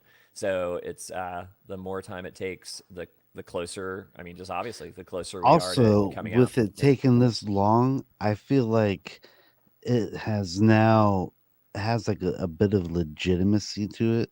Oh, It has yeah, some like totally. heft behind Which one? it. PulseChain or the documentary, or both? PulseChain. Yep. PulseChain. Both. But PulseChain for sure. Ivan on tech. I mean, think about it. If Richard would have said, "Hey, I'm doing a PulseChain," and then released it a month later, oh yeah, I don't know. To me, it seems like it's kind of flimsy. It's like, what did you do? It seems like you just copy pasted something and just kind of like stuck your name on it. Now, with like 2 years of development and a lot of differential, paths going along, you can say, hey, there's something here. This is an actual product and not just a cheap clone. Well, and plus, just to give a groundswell, enough time for more people to be aware of it, more people to get engaged, more things to be developed that are going to be specifically for PulseChain. I think all of that adds to, that many more people talking about it and learning about it, and then subsequently learning about HEX. So, I mean, I'm super jazzed. I mean, it's been a long time coming, and it's going to be like that much more exciting when it finally. I like what OBX says. Now it's marinated. That's right. Right, tenderized, marinated, ready to grill. Making me hungry. Go turn on the grill right now. Right. Turn on the grill, Richard. Turn on the grill, Richard. Heat it up. Well, and we don't even have much indication these days of how long testnet v3 would be running before mainnet would be launched. My speculation would be 0 to 4 weeks. That it would be on the shorter end of what people are predicting. V2, V2B. I mean, it's been 23 months since PulseChain was announced. It's been a year and a half since Sacrifice, more than that now. And when it's done, it's done. So that's how the last version of a testnet works, and it's still unknown unknowns at this point. Somebody mentioned the Aragon bug, being able to sync the old blockchain with the new one. And I mean, there's Fixer Bot. That's kind of a mystery, but could be done. Could not be done. Not sure. But and then you've got the integer problem. We haven't heard that that's solved yet. So it's probably not just one thing. But I mean, look, once you have a breakthrough and write the code, then you hit the go button. So. Well, and something else that I find interesting, and obviously, I love my TA. I love drawing my little patterns on charts. But that's weird too, because it's kind of satisfied that degen itch in me, because it's like I don't trade anymore, but like to be able to like speculate where it's going and then seeing it play out and seeing how accurate some of my charting has been. What's really interesting to me is that we are precariously close to the price levels we were at when the PulseChain sacrifice started. And then look what happened right after that sacrifice period ended. We were off to the races to all-time highs. And that was with the idea, the notion that it's coming, right? And now we've, endured what we've endured, and the broader markets have endured what they've endured. And now with all that other stuff out of the way, everything's corrected, the FEC or SEC and the Fed have done what they've done. Those things are largely in the rearview mirror. And things are looking promising going forward. So, I mean, look at that pump from after the Pulse sacrifice to all-time high. And that happened like that. I mean, that was within a matter of month and a half, 6 weeks or something. It was like end of September. I'm sorry. It was, what did we end? Like July 31st, I think, is when the Pulse sacrifice ended. And we hit all-time highs around, I believe it was September 19th. So 6 weeks? So, so I'm thinking we get like a pretty sizable, exciting pump, with the announcement of V3, and then, V3, 4 weeks, 6 weeks maybe until actual launch. And then, what kind of pump would you expect with an actual launch? I mean, if we got that kind of pump with that many fewer people aware of PulseChain and of HEX, and now a year and a half, 2 years later, we have that many more people aware. I mean, that's why people look at some of my charts and they're like, that's crazy.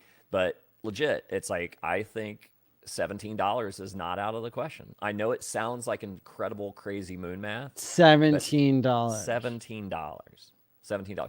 And I'll allow it. Right. And it's like, and if you look at just plain math from launch to a 10,000X, it's $17.70. It's like, if I'm picking the right starting price, which I believe I am. No. And Richard even admitted in Zurich, that we had not hit 10,000X. It's not $17. It's higher. It's higher than that even. Great. Yeah, because day one was a third of a penny. It was 0.003. Okay, so we're like $30. So, yeah. Wow. That's what a 10,000X from launch price is. And you're right about the Zurich thing. So good. Yeah. Definitely good memory on that. Yeah, I've got actually a clip of it, but I'll share it with you guys if you ever want to tweet it back out or whatever. But it took me a while to dig and find it, but he concedes that it's like it was easier to just say we made the 10,000X from measuring from all time low, but technically we have yet to hit that. And it's like, with this much more mass behind us, I mean, I think it's going to melt faces, And it's like, I'm sure plenty of us would be very happy if we just hit $1, or if we even just got back to all-time high. But I think it's going to absolutely blow 20 people away cents. how crazy it can go. Yeah. And that's how you get to those high prices, is that it goes up to 10 cents or it goes up to 20 cents and everybody sells their liquid because they're like, oh my God, I just got a 10X, and then there's nothing left. It gets distributed. So, it's just, it's just crazy parabola. And it's like, and the thing is too, it's like, I mean, not to like lean too hard into the TA stuff. And I know that it's a self-fulfilling prophecy, and I know a lot of people think it's silly. However, if you look at the pattern that's playing out and that we're breaking and retesting now, it's around 6 cents. I think Tony just did that. We're back above 6 cents. If the measured move from that breakout not only puts us around $17, but it puts us between $10 and $12. No, $17 because of how high up on the wedge it broke. And I can show the chart if you want. But it also, because it broke out sooner than I anticipated, because a lot of those patterns will play out about 80-85% before they break. We broke a little sooner by breaking when we did, and if this is confirmed and a real breakout, the measured move of that takes us there by the end of 2023, which makes complete sense, because it's like, if we're launching, the wallet's coming, all this other stuff, testnet takes however long it takes, and the groundswell begins and people start getting in, then, I don't see us doing a big pump and getting to $17 or $30, in the summer. That's going to take time and economic energy to get us there. And then, by then, certainly the movie's out and whatever else is going to do to like get a broader reach. So, I mean, not to be like a crazy moon guy, but I'm telling you, call me on it. Call me on it at the end of the year. And I did say, well, I got some good news for you, Yeah. Toby. Sure, man. These prices are possible because I saw yesterday there's a news article and they're saying Hong Kong is going to start allowing retail traders to trade big cryptocurrencies, probably Bitcoin, Ethereum. Nice. But this is big, this is like an entire country that's going to be Oh, is that why Richard said today, like, oh, did you know go.hex.com works in Chinese? Oh, you know what? Maybe that's why. I didn't put those. Totally. I didn't put that 2 and 2 together. If you're not reading into Richard's tweets, then you're missing out. Yeah, right. No doubt. Richard is Mr. Read between the lines. Yeah, totally. Always has been. Yep. Look, Yep. But while we're talking moon math, look, I now have an artificial intelligence that I'm working with to make sure, even though I didn't think that I did this before, to not have misleading statements. Because the way probably to be in good graces with the SEC is to like not give misleading statements, right? Because if you give misleading statements and you're like, oh, I'm gonna go sell 10 seconds after I say this, and like you're saying, everybody should buy and I'm never gonna sell, and then like you go sell right at that moment, 10 seconds later, like that could be considered a worse version, which is fraud. Absolutely. Yeah, if you're promoting $17 hex and then you sell it 20 cents, well, you're a bad fraudster. Well, listen. We also preach DCA, and that's also the most responsible way to go about something. Absolutely. And so I want to read a couple things because this is important for everybody who's participating in YouTube to understand. And I think we can, as a community, like lead the way better than any other cryptocurrency community probably could, because I wouldn't know how other communities can do, how good of a job that they can do. But I think for us, we can make it really clear. So first of all, I like asking ChatGPT, like in what ways would you find this misleading, or like, is this misleading? And basically what it'll tell me now about like this idea, Hex could finish its 10,000x from launch price. It could go to $36 per coin someday. Don't know when, even though it's 6 cents now. It says that the statement is potentially misleading because it presents a highly optimistic price prediction for Hex without providing any supporting evidence or context. However, that's what we did. We just explained what the context is. Anyway, so another like point to make when you're thinking about how to like be responsible with like your disclaimers, I'll go ahead and I'll read my disclaimer because I worked with the AI to develop this, and it's like it all fits into one tweet, but it uses every single character of the tweet. So none of my content anywhere is financial advice. It's a miracle anything in crypto works at all. Crypto is high risk, but considered free speech.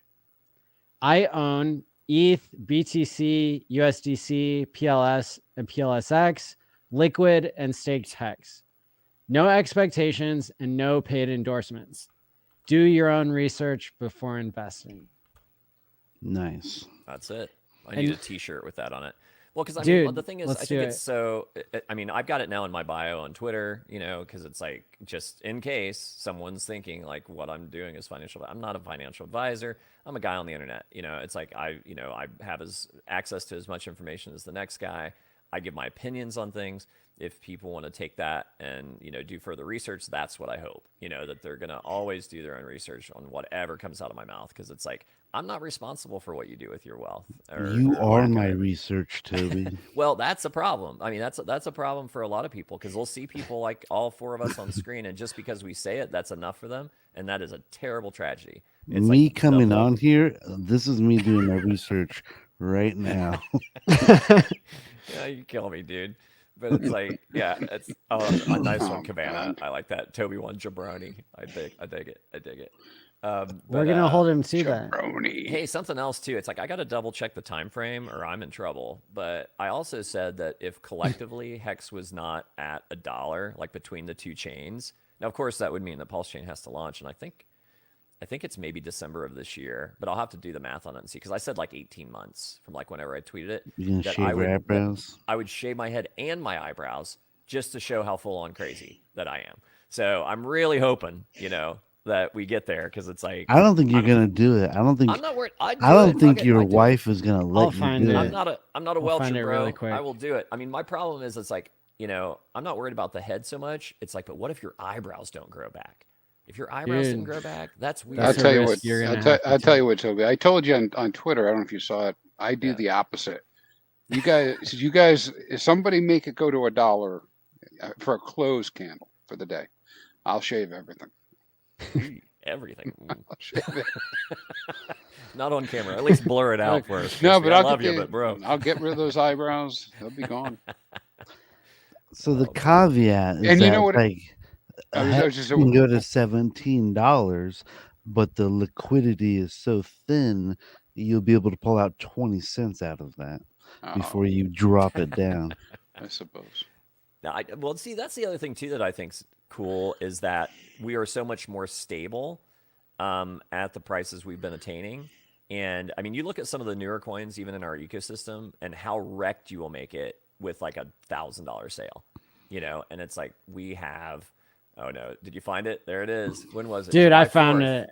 July 4th. So that's 6 months from July. So that would be January of 24. So if we're not, and I said $17 by December. Got a So we should year. be fine. We should be fine. But we'll find out. Oh no! Retweeted by Maddie. Shit. Maddie, Yeah. type in Now at I'm remind under- me 1 year. Yeah, that's a good idea. I'll do it, man. I'll do it. People have done crazier shit. Maddie did cornrows. You guys remember that? Maddie That was did at cornrows. 25 cents. I will never forget. Yeah.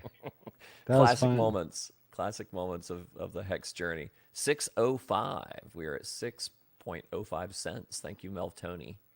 So yeah, I'm jacked, dude. I'm super stoked about it. And it's like, and I, super short aside, anybody with small pets out there, it is breeding season for coyotes. The reason I was not on last week is because we had a terrible tragedy. My fiance was actually taking 2 of our dogs out, and within 20 feet of her, well, off to the left, she saw a larger coyote, probably the size of a German Shepherd, which we had actually seen about 2 weeks ago, and they're very rare in this area. I had 13 years of living here. I'd never seen one. So we thought it was a fluke, and I just wasn't as diligent, obviously, as we should have been. But we never would have expected with her in the backyard. Off to the left, she saw the silhouette of a very large coyote, what she thought was the same one, probably 25 yards away. And then as she swung her head to the right, she heard our 4-pound Chihuahua, long-haired Chihuahua, not even 2 years old, dinky, beautiful little boy. Did you see scream that and protective killed. thing I sent you? Yes, I did. And I've actually, in my frantic thoughts about how I would get my vengeance on these 2 coyotes, because there were 2. She saw the one on the left, the one on the right snuck in within 20 feet of her, grabbed and killed our Chihuahua, shook him, killed him in just a second, and then ran off with him. I heard her screaming. I ran out into the yard. But in my thinking of like, how do I, remedy this situation or whatever, I thought about using my 16-pound Boston Terrier in that suit that you sent me with the spikes as bait, just to draw. Just come on. He can handle it with the spikes on him. Just get close enough for my 12 gauge, my double-aught, buckshot. But we haven't seen them since. You're trying to figure out how to take care of those coyotes, so you went to the Acme website and you got right. Yeah, no doubt. I need a a road dynamite stick and an anvil to do them in. But I'm telling you, it's a tragic thing. I'm yeah, feeling sorry better to now. hear that, man. Yeah, it sucks but to it's like lose a best friend, it's a family, animal it's a and family stuff. member. Yeah, But I mean, just for everyone out there, just be hyper vigilant, and be careful, because it's like they're as from talking with the Department of Natural Resources and the local animal control people, it's actually partially a result of COVID, and that there was just so much less activity of people on the street doing what they normally do, so they felt more emboldened to come into areas they hadn't been as active in, and their populations in the areas that they usually weren't in has now exploded. So it's just be careful and be aware. And we've even had people in our neighborhood that have been charged in daylight by these two in particular very large coyotes.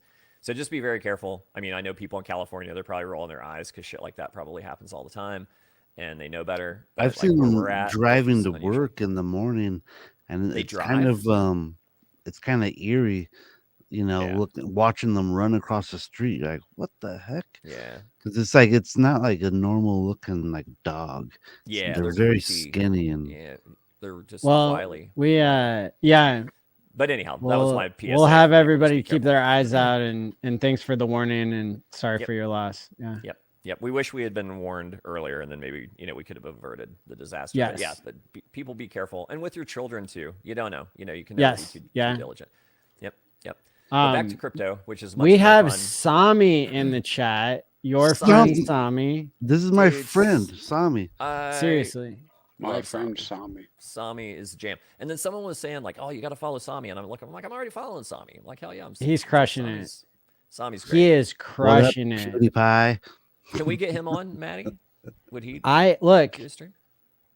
He's welcome anytime. I think he is focusing on his solos right now, and man, just follow him on YouTube and check out. He pretty much puts something out that's related to Hex and PulseChain every day. And man, I have to say, I was laughing out loud. Something he put in there today about the OA actually being a pet duck. And he had like named the pet duck. And it was like, I think I burst out into laughter like 3 times. That's awesome. From that. So yeah, check out Sami on YouTube. I will I'm really liking his content. Yes. Toby, you mentioned the SEC earlier. I saw something that kind of blew my mind with the SEC. Apparently, they're going after the Mormon Church right now. That's in the news today. Yeah. I didn't see that. The church hid for what appears to be 20-something years their finances, right? Their portfolio is $32 billion, and they were hiding that for I don't know, taxes or something. Well, And do you guys know how much they got hit with the fee? Do you know what their fee was? Is the fine with the SEC, is it exactly $30 million? It is not $30 million. It is $1 million. What? Really? Yep. They got hit with $1 million. That's like a slap. So I guess if you're a church, maybe you have certain reporting requirements. That's what I thought. Yeah. They were pretty much. And wow. But I think the people that were doing the taxes or whatever, they got hit with a $4 million fine, but still $5 million on a $32 billion portfolio. They hit up Kraken for $30 million recently. I think the EOS launch wasn't that like a $30 million fine or something similar, 15 million, somewhere in there. So there's a similar price tag on different things that the SEC has done in terms of finding these different crypto places. And in this case, do you know if if the Mormon Church had any of that in crypto? I don't think so. It didn't Well, they say should. nothing about it. Yeah, right. Hex.com. They probably do. Is that why you're going to Salt Lake, Maddie? Is that are you actually have a meeting with the higher ups? I'm not allowed to confirm nor deny. What's that? My AI assistant? Oh, actually, no. I'm gonna stop joking because then people will buy and blame me. So Yeah, right. No doubt. there you go. Or But look, if they don't have any crypto, all I'm saying is maybe they will someday. That would be cool. That would be cool. Yeah, why not the IRS? That's a great question, Torn.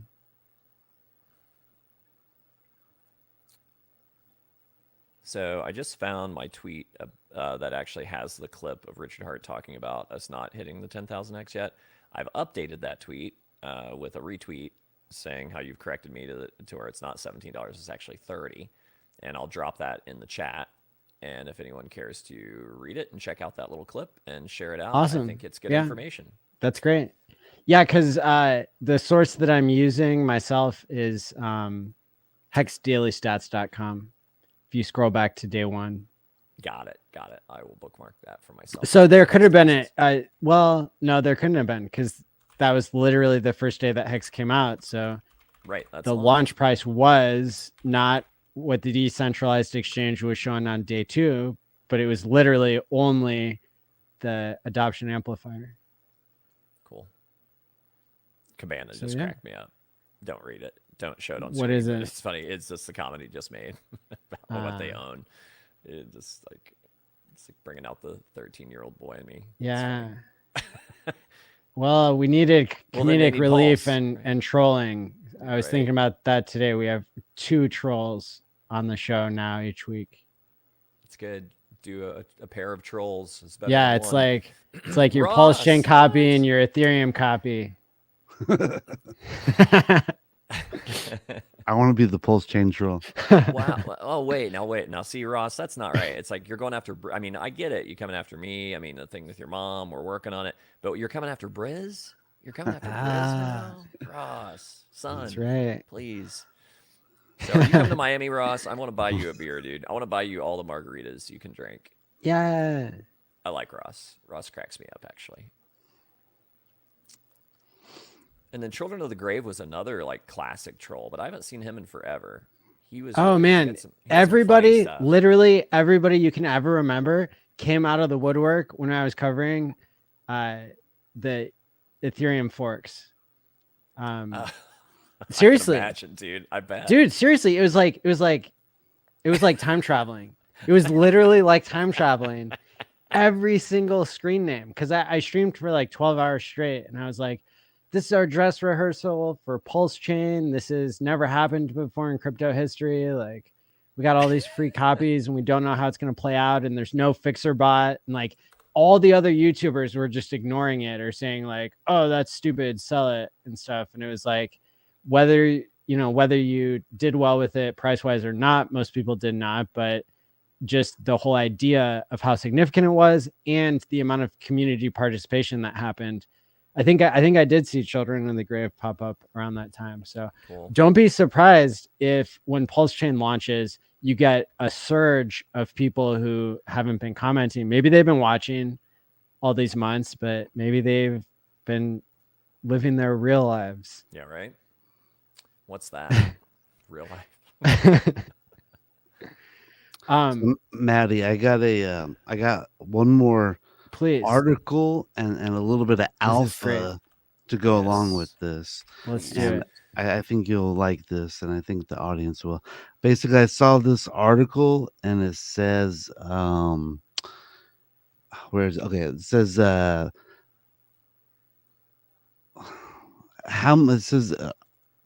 sorry. Let me copy and paste it here so I can just read the. It says, how much do investors say they need to retire? It says It says at least 3 million. The article here, and I'll post it in chat for everybody. What are they considering in retirement age? Because I thought it was always like a function of how many years you anticipate living. You needed like X number of whatever. Yeah. Basically, the article just says that most people say they need between $3 and $5 million to retire. And that is actually exactly the number that I came up with. And I have a formula that helps everyone figure out their retirement number. That's And All right. I'm would down. you guys like to hear it? Please. Let's hear it. So the formula that I've kind of, I think I came up with it. I mean, I don't know. I didn't really read it anywhere else, but I mean, just kind of common sense.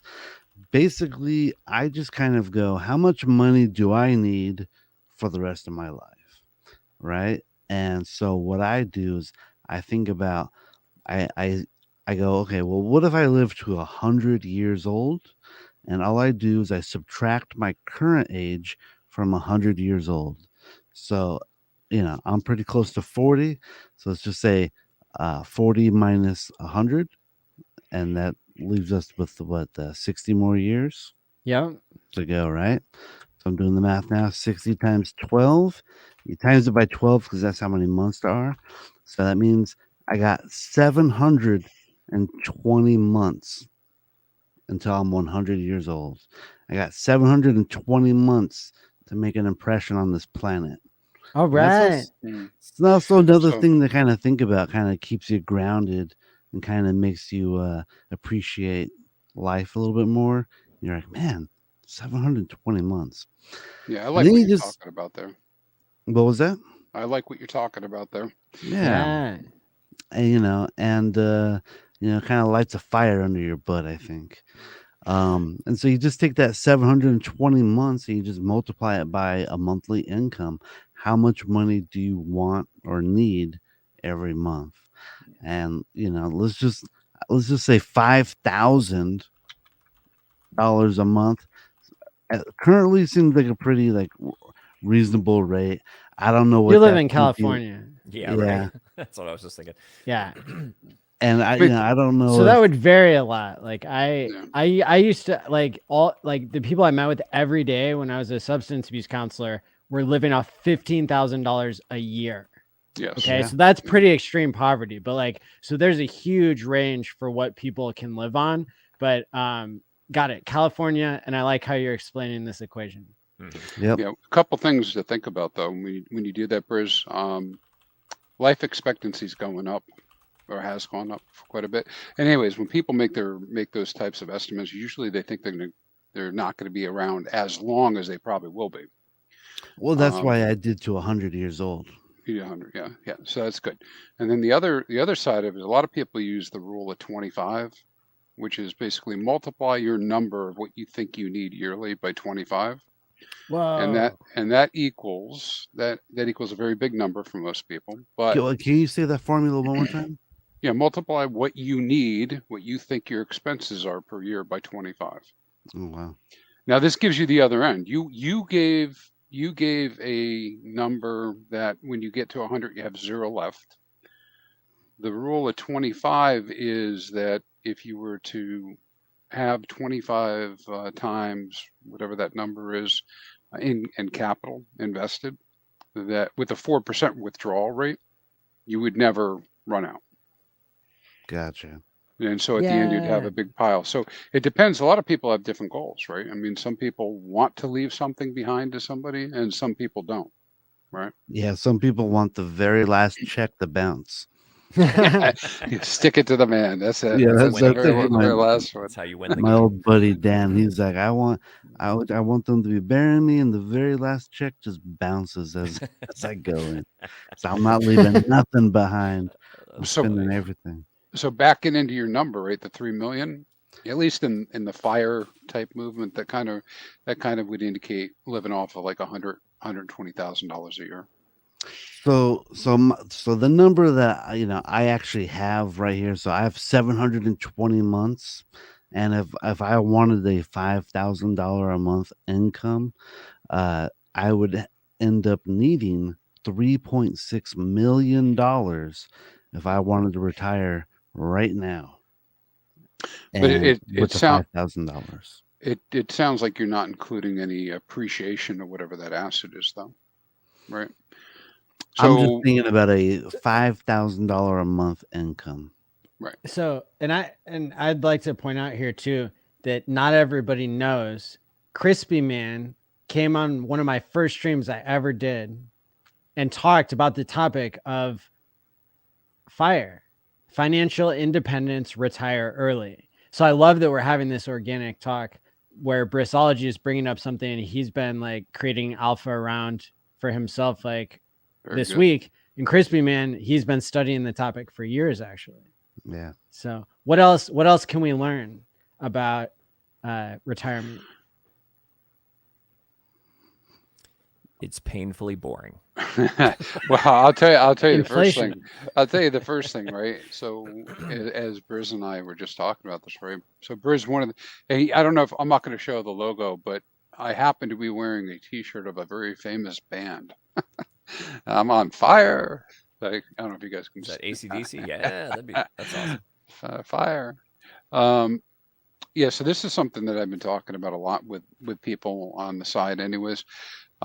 Number one thing is we have this conversation, we're throwing this around. Bruce talks about what he needs for the rest of his life. I talked about this other number, which is going to be a lot higher probably. Don't let that fudge you out. Regardless of whether you think it's a big number or not, most people don't have it. So don't let it fudge you out, because if I tell anybody here, I don't care who you are, maybe Toby won't care, but if I tell you need $1 million, most people are going to look at you cross-eyed, like where am I going to get $1 million, right? But that doesn't happen overnight for most people. Even in HEX, it didn't exactly happen overnight. It took a year and a half, 2-3 years, right, for people. So don't get fudded out, because even if you can't hit those numbers, you got to hit some number. Otherwise, you'll be living and be relying on the government or friends and family. Well, and the typically the price of everything doubles every 5 to 15 years because of inflation. And so that also helps kind of reconcile probably the differences that we're thinking of, like what is $3 million or $1 million in today's money versus what will it be 60 years in the future. Yep. When Brisology is 99 years old. Yeah, my $5,000 a month will be able to get me a cup of coffee. That's my electricity bill. I'd like some coffee. Hey, but you also hope that with that $3 million, if you had $3 million today, maybe you put 500,000, 700 of it into a house, and then that cuts down on all of your, monthly mortgage costs.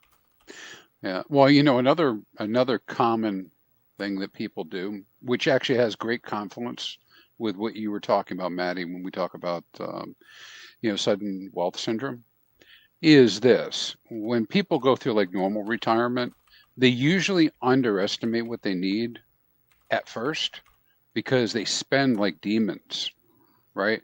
You retire and all of a sudden you're like, I always wanted a boat, and you buy a boat. And now you got a $90,000, $50,000, $30,000 boat that you never use, or you decide you're going to buy an RV, which is another $90,000 purchase, and you don't use it. So usually, right after when people retire or think they were going to retire, they spend a whole bunch of money. But then once things settle out, cost of living goes up, of course, but costs go down, because how many more cars can you buy? I mean, yes, we know there's some extravagant things that go on that we know about.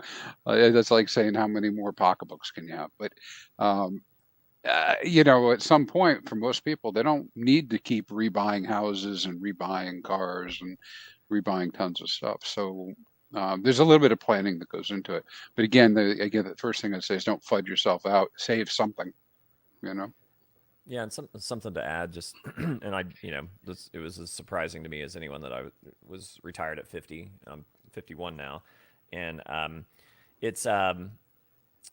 it goes back to that old saying, like if you're doing something you love, it's like you never work a day in your life, right?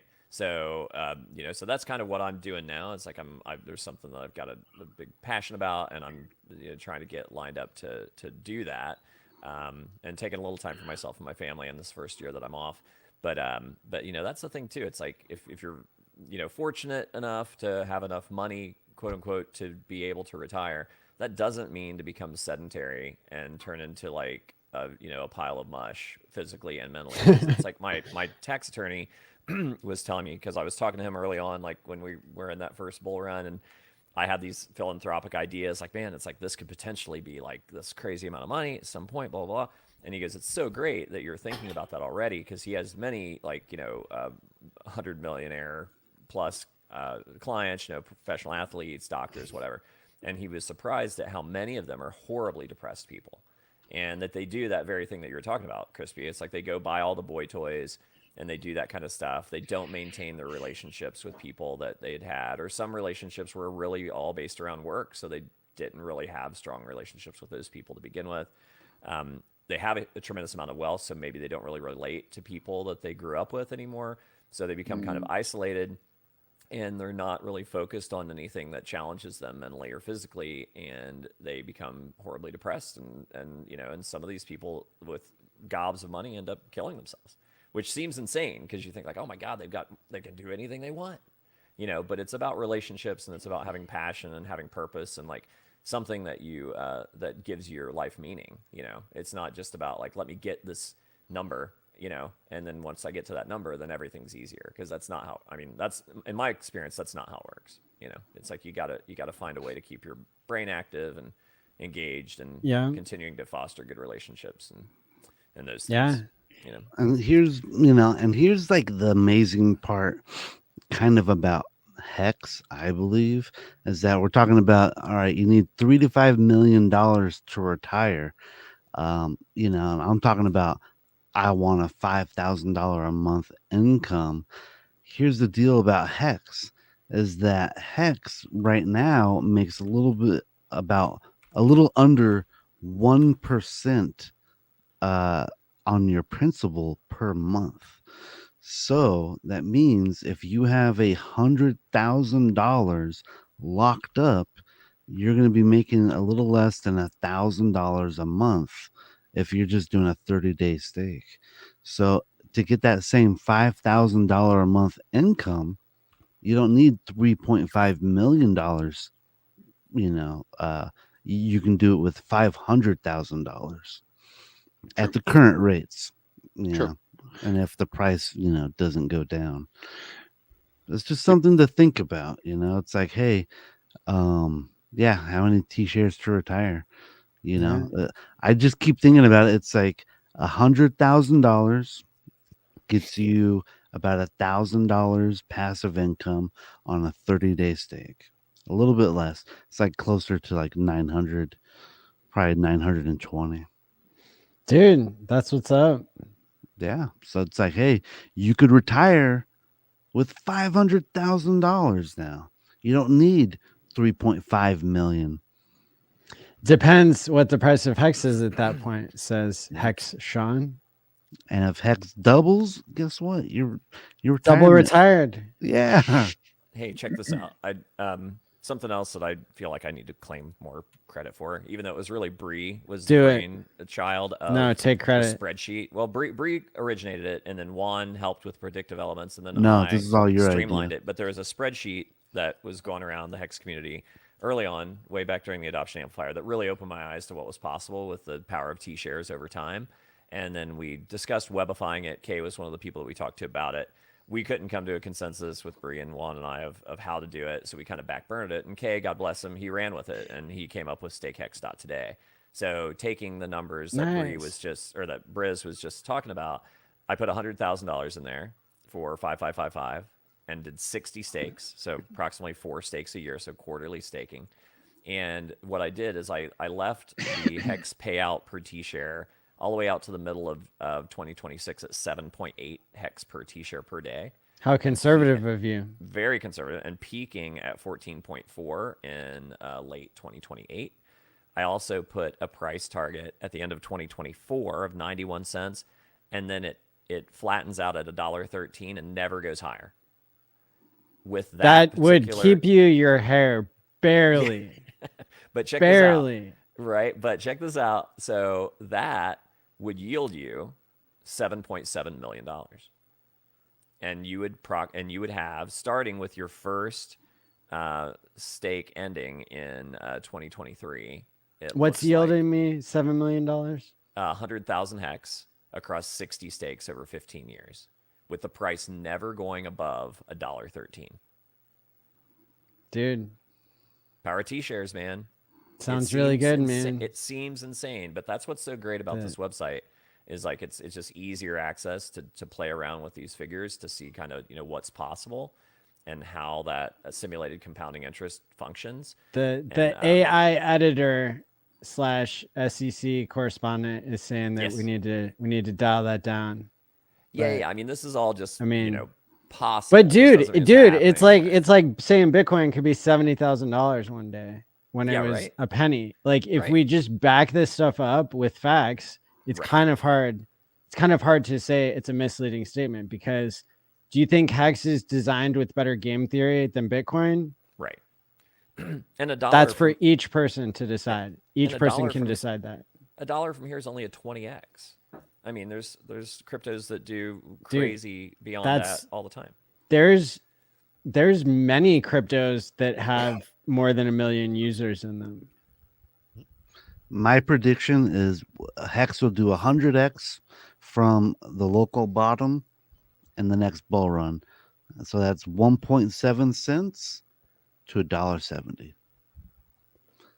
And then it'll drop 95%, come back to 10 cents.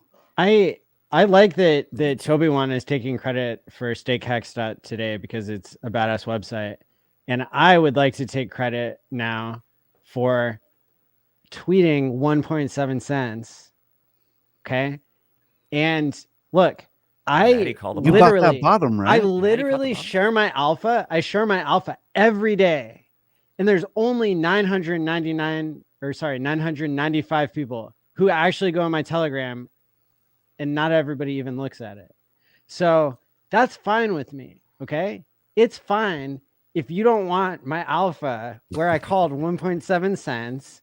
If you don't want every single day to hear the coolest idea I can tell you, like today in Smart Vault Me, which is my Telegram group that I update every day.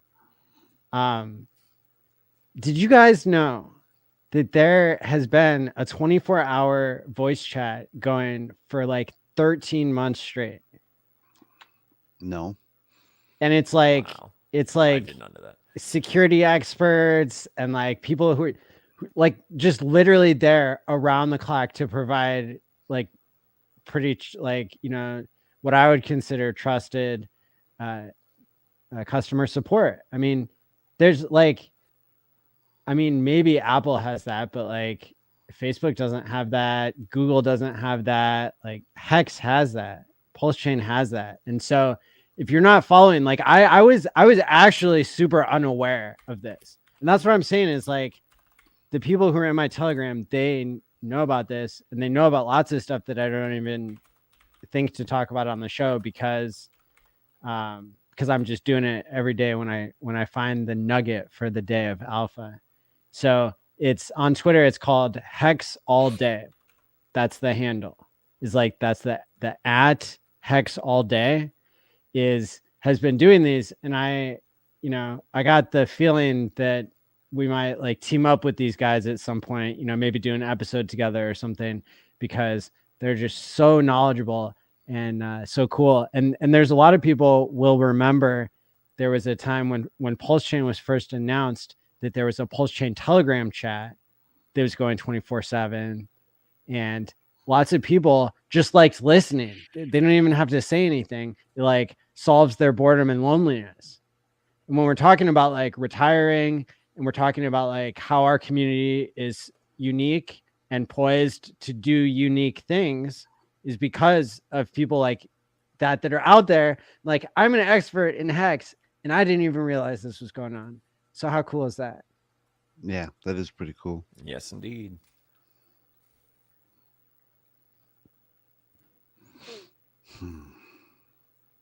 What does Torin need clarification on?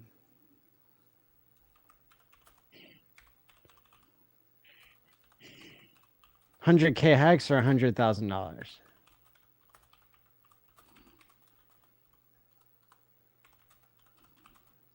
Funding Jim, what's up? I'd say that's 100,000. In dollars. 100,000 what? In dollars, I would say. Dollars. Oh, he's probably asking regarding my 100,000 generates $1,000 a month. Oh, well, yeah, that's the question. So it's $100,000 worth of hex will generate $1,000 worth of hex per month per 30-day stake. It's a little less now. It used to be 1%. Now it's about 9.92.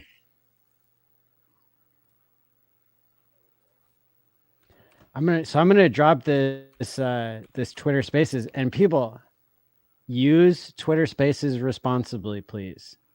You don't want to stay up for 24 hours all day every day. That'll mess you up. Use it responsibly, in moderation. It'll still be there. It's there all the time. It's been running for 13 months. It's like probably a world record or something, easily. But it's twitter.com/hex all day is the person who hosts it. In there today, there was Papa B talking for hours. I was in there for at least 2 or 3 hours today.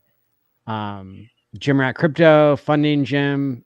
And I got the impression that people are just kind of finding out about this because they said that they weren't used to so many people, like popular streamers, going in there. So it's cool.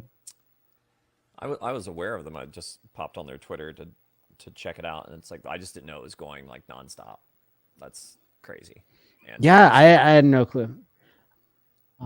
Yeah, it's great to cross promote on different platforms, says Funding Jim. Let's see.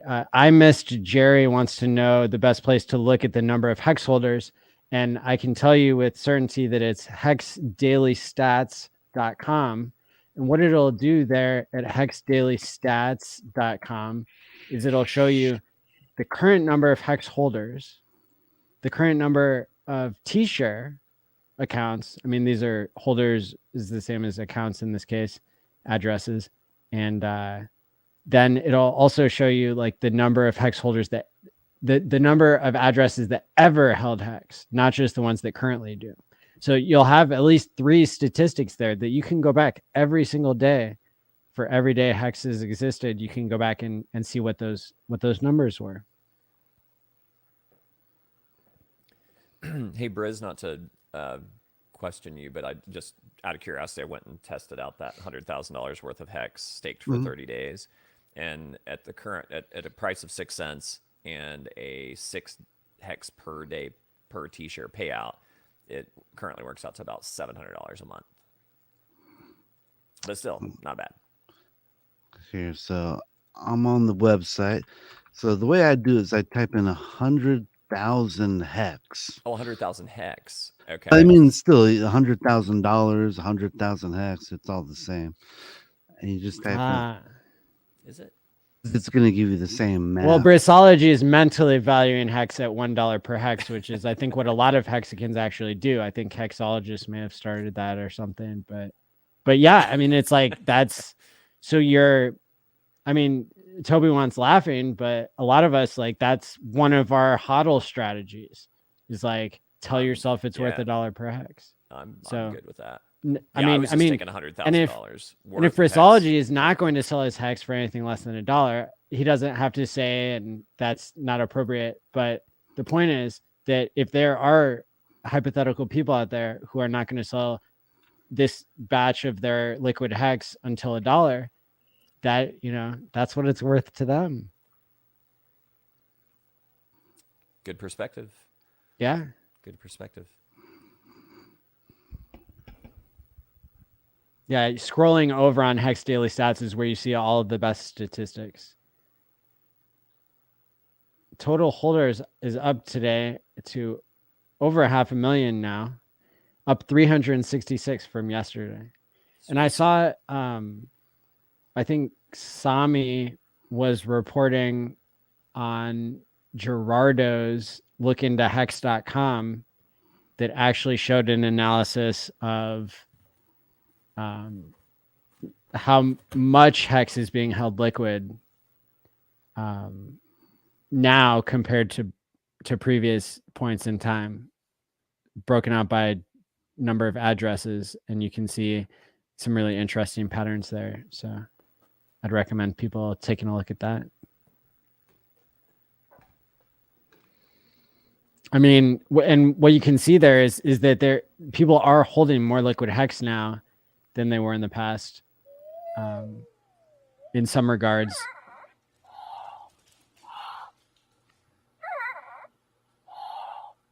that a Furby? It's something.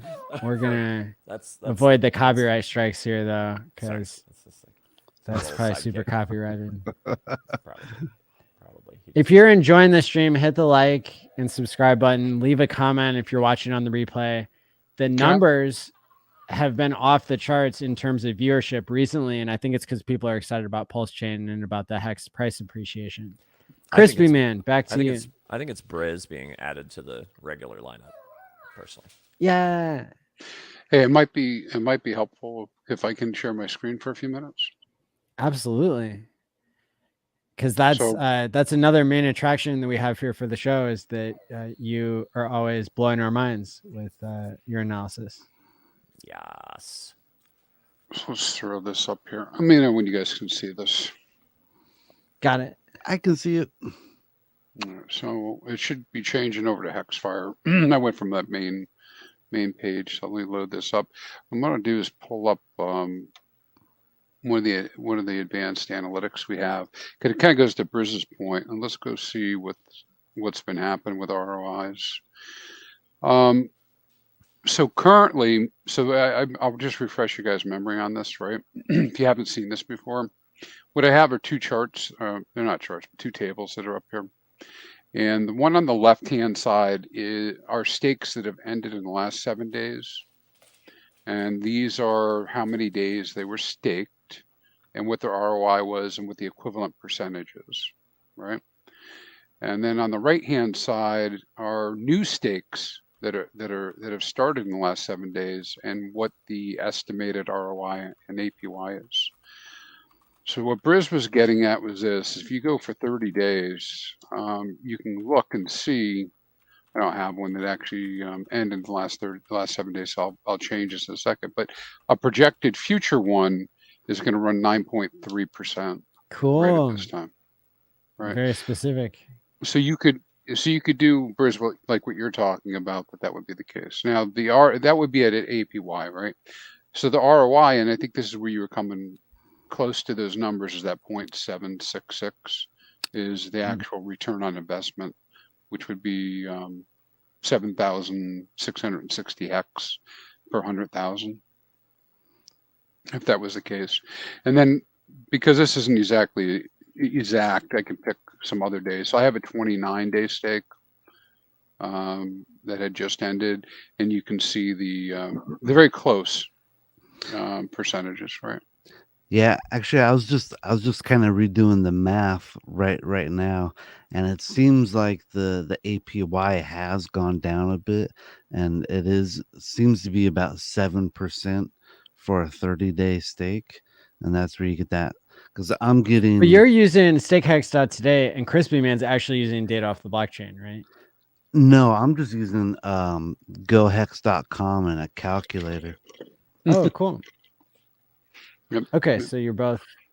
So what's up with the discrepancy there? Is it the amount of hex that's being staked? No, I'm just noticing the APY is down a little bit. For like a 1 year stake, we're getting about 10% now. We used to get about 12%. Yeah, that's right. But now we're getting 10% for a yearly stake, and for a month-long stake, we're only getting about 7%. Whereas we used to get 1%, which would equal to closer to 12% a year. So we're getting like 7% a month right now. Yeah, I think when you're looking at it, it depends on your payouts, right? So what are you using for your average payouts? Right now, I just typed in 6.3. Yeah, and so that can be different, right? Sure. Because and we all know we had tons of payouts the last couple of months, and so now even the 180 day average is up at 6.4. So you're probably pretty close to being right. Yeah, if not exactly right, Bruce. Wow. I'm not even saying you're wrong. I'm just saying. No, yeah. No, it's that's what the numbers seem to be pointing towards. So I'm gonna just do another for a month. And that's trustless yield, people. You can't hardly get that anywhere these days. Yeah, so for a month, if you staked 100,000 hex and you did it for a month, you'd get 725 hex. So that's like 7.2% of your principal on a 30-day stake. Mm-hmm. Gotcha. Instead of people saying, I shouldn't have sold my hex, they would have learned better. And then they'll say, I should have staked my hex. But then people will cry if there's a price bubble. Yeah. If they staked their hex. So you can't have it both ways. Yeah. Well, that's where like time pays me and staking ladders and things like that can help out, so you're not tempted to ES because you have some, and it's like, I'm an advocate also of always having some liquid hex available. So you can take advantage of that situation. It's like, Agreed. I used to be adamant about being 100% staked. And then I realized it's like, makes some sense to keep, a portion liquid always, just in case. Right, and hey, a couple questions came up. Maybe I'd show. So I did 363 days because I have two matching records, from the last 7 days, and that's almost a year, right? 365 days, almost a year. And so this is what we've been trying to tell people about the T-share rates and how that goes up, because that between there's a lot of factors, but shares are going up and down, payouts are going up and down. But one thing that always goes up and to the right is the cost of the T-shares, and so you see that. Now somebody had asked why a 2-day stake, and that's kind of funny, why a 2-day stake was so high. So if we put a 2-day in here, I think we can all figure out why it would be so high, right? Well, we just had, just had that two things happen. One that big payout that had just happened the last few days. Did accounting. And then this side is relying on the all those penalties and that big payout, and this one on this side is relying on the average for a forecast, and of course now we're way high with all the numbers. That's funny. Yeah, there's a lot of stuff. So I have a trivia question for you guys, because this question's come up a lot in the last few days. How does Godwell staking affect T-share rate? What do you guys think? That's so funny. I had the same exact question. I wrote this down. I said, "This is my question." I have a game, and the game was, how much would the 126 million hex stake for 555 drop the T-share rate from 6.3? So it's kind of like it seems like almost like a very similar mindset we were in. But what was your question exactly again? Well, I got this question a lot in the last couple of days. So the question keeps coming up is how does Godwill staking affect T-share rate? And great question. And I thought it'd make sense to have that conversation. So do you think Godwill has ever staked and caused a change to the T-share rate? Yes. Sure. False. Really? False. So I don't know. There might be more addresses than I'm aware of, right? So I'm going off of 666 D and C5, or not C5, but what's the other one? Anyways, the two addresses I have for Godwill, and we could drop them in there. But near as I can tell, never made a change. Never made a change. So was it because there How's was that always possible? someone on that day that had a better T-share rate than he did when he had end stakes? Yep, it's absolutely possible. Right. Oh, because Yeah. he didn't come in early enough. Yeah, because remember, there are always other, always other stakes being ended, right? And they're all in their own lane.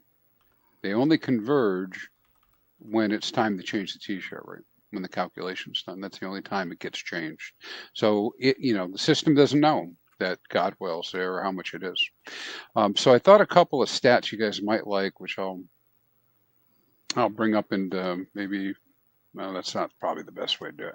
I just make my screen larger and then go over to it. So the top 10. So that breaks everything I know about like staking, by the way. So so you're sure of this? Sure as I can be. That's super interesting. That's why we are still doing the show, is because there's more things to learn. Because here's the thing that confuses me, because I saw the T-share rate when it ticked over. So the Godwill staked 126 million, right? Or what happened was the T-share rate at the very beginning of the day was 6.36. And then the Godwell staked 126. That's the payout. Yeah, that was the payout. And then the Godwell staked 126 million hex.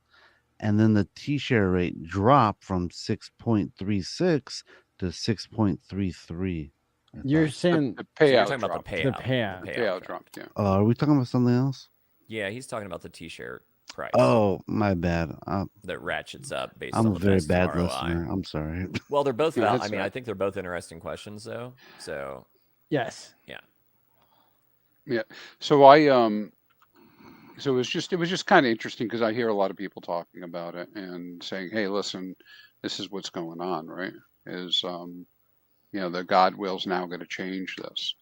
But here's some interesting stats. Can you guys see this large enough, the top 10 changes Yes. of all time? So these are the top 10 changes that have ever been made. And of course, big payday was a big one. And then you can see I know we talk about the changes a lot, but there are only really a handful that are very large, right? 700, 600, 500, 400. And then they taper down. But this is pretty cool to look at, right? And I also put together the top 10 addresses that have made changes by count. And you can see we have one address here. This is I can tell you, I don't think I didn't check, but I don't think any of my wallets ever made a change. But here's one wallet with 57 changes. Wow. Since the launch of HEX. And we could actually go look at that if we really wanted to go see. I wonder if that's one of Travon's contracts. I think it is, actually. I think it is. And so it's just pumping it up, but it's at 99, right? For total changes over 57. And then we can look at over here on the right-hand side, the largest ones in terms of their total sum. And so we have some wallets that have made some pretty big changes, but sometimes only a couple that they did, and they've added up, but just a little bit of data to peruse. Now that's so cool. To kind of wrap this together, I'll share something different with you.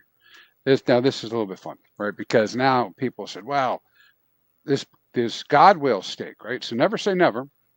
And this Godwill stake is going to make the T-share rate go up.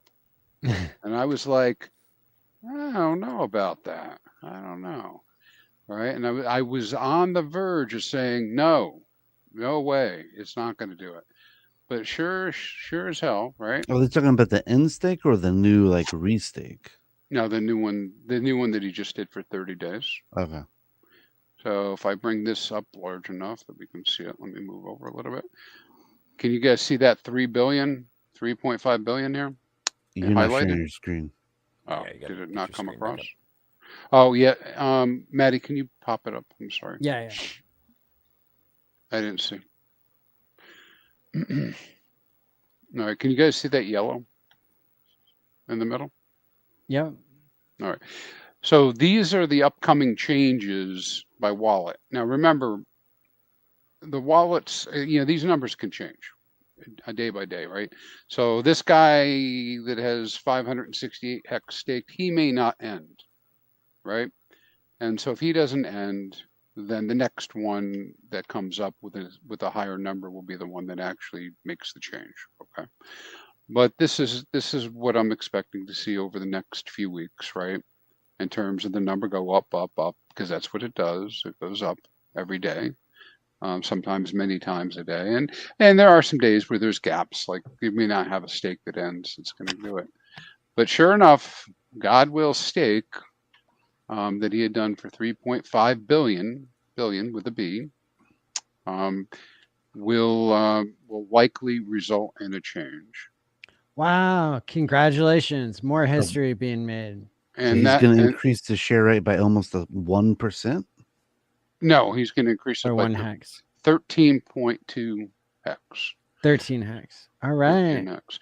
Now, and that's really the crux of the matter, right? About what we think, because we perceive that since the Godwill's got big stakes, he's obviously going to be in at all the right times to make everything happen and go up. But that's not going to be true. We have plenty of other stakes that were staked right around when he staked. That are going to result in other changes. And if his stake didn't even exist, the very next one would push it up higher the next day. Wow. Or pretty close the next day. I guess that's out of sequence for some reason. Because I put it by number. But you can see that those will change and go up and down based on that. So it's just kind of fun to look at these. I'm not sure there's a lot of actionable stuff, to actually do anything about it, other than to say that if you're getting ready to stake, sooner is better than later. Yeah. Oh, always.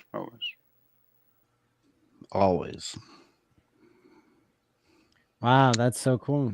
So Crispy, just like a Cliff Note version for people that don't understand how the share rate is moved, can you kind of give a little sure. It's a good question. Explanation for those. I'll try to give it to you. Yeah, let me give you the elevator speech. Yeah. Every time a stake is ended, the contract does a calculation, and the calculation is to make sure that you cannot obtain more TShares than you had before by staking for the same number of days, both your principal and your yield. That's it. That's all it's looking at. It's looking at your specific stake to make sure that you cannot. And if you can, what it'll do is it'll give you a new higher share rate. And so it's just that ratcheting up of the amount, so you can never get more TShares. You can never get more. So that's effectively, when you hear Dev Kyle or whomever talking about it, simulating compounding interest. Yeah, exactly. And so people then say, well, wait a minute, I can always get more TShares. Yes, if you put more hex in, or you make longer stakes, you can get more TShares. But you're changing that calculation now, right? Right. So yes, you can do that if you go out longer. That's why sometimes when we talk about these ladders, it may not be such a terrible thing to have a ladder where you have stakes that are out 3-4 years ahead, of today, that are somewhat beefy, and because you're going to get the yield. And if you only need to skim interest or yield, from it, you can go out longer. You can go out another year and get 20% more TShares than you otherwise would have. Or you can go out 2 years and do that restaking and lengthen your ladder. So there's a lot of different strategies you could take. Sorry. No, go ahead, Bruce. Just something I've noticed is that I have a monthly staking ladder, and I built it before big payday, right? Mm-hmm. And so what I've noticed is like my monthly stakes, I'm like, oh, I want to restake them, but I gotta shoot them out. and I've been shooting them out about 5 years into the future, and I've noticed that these new stakes aren't even covering the TShares that I'm losing. So Yeah. basically, Yeah. these stakes that I made less than 2 years ago are they have more TShares than a brand new stake for 5 years. So it's kind of like, if I want to get those same TShares, I have to go like 7 years. So my 2-year stakes, I have to like replace them with like 7-year stakes just to maintain my TShare rate. I find that to be crazy. Yep, I agree with you that that's exactly what happens, because you have to go out further and further. And in fact, we will see probably in 27 or 28, right around that time frame, we'll start to see some of the earlier stakes come out that people cannot restake them, even if they went out Quattro Cinco. Yeah. To do it, because it kind of moves it along. I mean, so unless we're putting more capital in, it just equalizes the playing field, right? So the existing people in HEX who are staking cannot overtake all the new people that are coming in. They just can't do it. You can't keep up. Yeah. Not unless you're reinvesting and putting more in. In fact, I'm pretty certain that this is true. Other than some, edge cases that we talk about, like we were just saying about extending, I don't think that existing hexagons can stay in the system restaking without putting more money in. There's no I way. had the same thought. Right. I mean, and yeah, now that'll play out over 15, 20, 25 years. But what it actually, the silver lining of that is, well, I don't like that because I'm already in. I'm like, well, I can't keep up. It's very good for bringing people in, because for them to decide about it and think that they want to do something, because they can evaluate it and say, well, yeah, you guys aren't going to have the same power. Right. Yeah, it's Yes. kind of removes power from the old guard and shifts it towards the new guys, if they take advantage of it. Do you guys remember what that bonus was called for Big Payday? Vitality, criticality. Well, there was one. Right? There was one that was "We are all Satoshi," and Satoshi. Big Payday. Satoshi got diluted over time, and so will we, as early adopters. Absolutely. And that's okay. That's okay, because we can maintain our percentage of the total TShares to some extent for some period of time at least. And that's what you're doing when you are, whether it's staking longer, what's coming out, or you're using your Big Payday bonus to help buy more TShares to keep your basically rank in the league system, or if you're using airdrops to accumulate more HEX. It's all good stuff. Yeah, I'm just kind of like, I've been noticing how many TShares I've been bleeding out from my monthly stakes, and I'm just like, man, Well, I'm gonna have. Go ahead. Here, I mean, so one thing that you can do, we discovered this early on, not super early on, like after I was in HEX for about a year and a half, we discovered this thing called TShare years. And so you take the number of TShares that you have and you multiply it by the number of years for each TShare. Okay. And what that does is it tells you how fast basically how fast your TShares are expiring. And when you do a count of the TShare years instead of a count of the TShares, you get a number that goes down every single day. And it shows you actually how much life your TShares have left. So for example, let's take the lowest level dolphin is somebody who has like 1,000 TShares. That person is, their TShare years within that same category could be they've staked for a year. And so their TShare years is, 15 times less than somebody who has those 1,000 T-shares for 15 years versus only 1 year, because basically as the price of a T-share goes up over time, the person who's holding 1,000 T-shares for 15 years is going to be doing exponentially better than the person who keeps restaking every year their 1,000 shares, even if they're trying to keep up with that. So that's a big difference that comes into play, that makes sense when you understand T-shares are just a system to give you a number today to show you how powerful compound interest is in every system. It's not special to HEX. Like HEX isn't using some special accounting to show you what compound interest is. It's just giving you a number ahead of time that's showing your share of the future compound interest. Do you have like a spreadsheet or a formula for that T-share years somewhere? I have a really cool example where I modeled out like what it looks like when you change your thinking from T-share, just like T-share count, to T-share years. Let me see if I can find it really quick. That's cool. Yeah, I mean, you can multiply it out, by days, and then divide it. I hadn't thought to do that exact calculation. We do the weighted, T-share days on some of the charts, but that'd be pretty interesting, because what that tells you is that gives you league stickiness, right?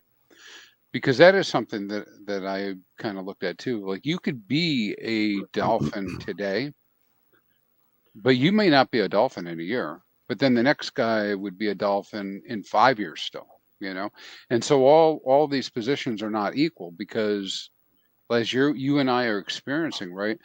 You lose 10, 20, 30, 40% of your T-shares unless you go out further or you put more in.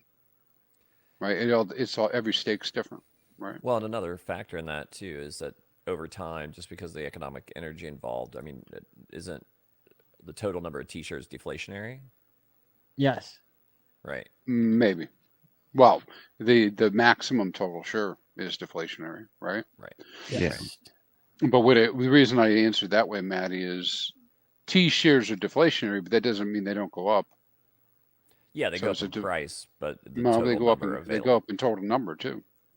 Right? Because you have your existing number that are in the system, and then you have a max, but that number in the system is fluctuating. Right? That's why. Yeah, there's a whole bunch of unstaked HEX that could get staked and bring that number up. Yeah. Otherwise, like on this Godwell one, I think it was 146,000 T-shares. Yep. Those were new that day. Right, those were new ones that came in. There's a total number of T-shares possible, and that's all of the HEX staked. Right.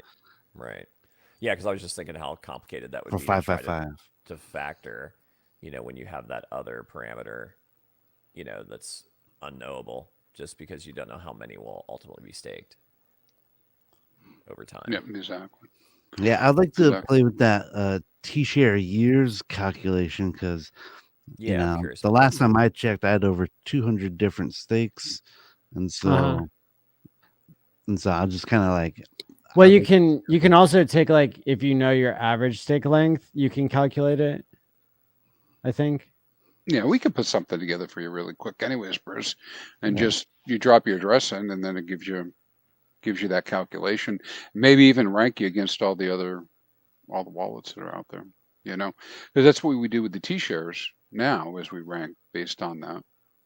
Yeah, because you can't easily change your T-share years either. Like, you can add to them. It's just it's like when ChrispyMan figured out how to do the total T-shares that are possible, and how that number just goes down over time is really cool. Right. Yeah, I can't take credit for having figured that out, but I put that chart together. Yeah, I did that. Yeah, I like that chart. But that's Hexagon blogs, I think. Is the interesting. Yeah, because it's interesting to think about, like, how whatever your rank is, like with your staking behavior as far as length of stakes, how long are you likely to maintain that rank? you know. So yeah. Yep. I don't know. I didn't see Michael Lung out here, but he had me. I created a new indicator that we're working on called the Iron Lung, LUNG, based on his name. And what it does is it tracks the amount of hex that you would need to stake in order to earn 1 hex per day. 1 hex per day. So it's just another way to look at the numbers that just really just confirms everything we're talking about, is that it's becoming more and more expensive in terms of hex to generate, even in the situation that we're in where we see payouts go up and TShares go down. It's more expensive every day in terms of hex to get 1 hex payout. Now there's anomalies that look like spikes, like the 12 payout, right? Obviously you needed half as much that day. But I thought that was pretty interesting. I have that chart up and running to look at some point in a future stream. Yeah. But those spikes are not, those are the pumpamentals. Those aren't the norm, right? Right. That's just kind of like the extra sauce that. Yeah, right. Little bonuses along the way. If I can bother you one last time, Maddie, to pop this screen up, and then I'll just hit on this.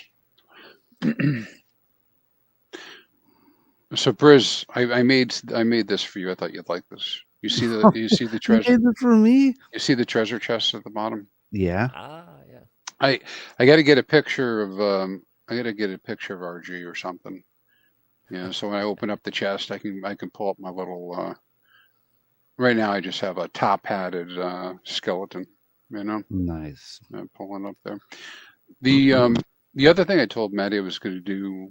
We'll only spend a few minutes. I know you guys it's getting late and everything, but we were talking about this DCA comparison information that I put together last week, and I don't know if I brought it up on the show. I don't remember, but this was pretty eye-opening to look at. Kind of made, I was joking and brought tears to my eyes because it did.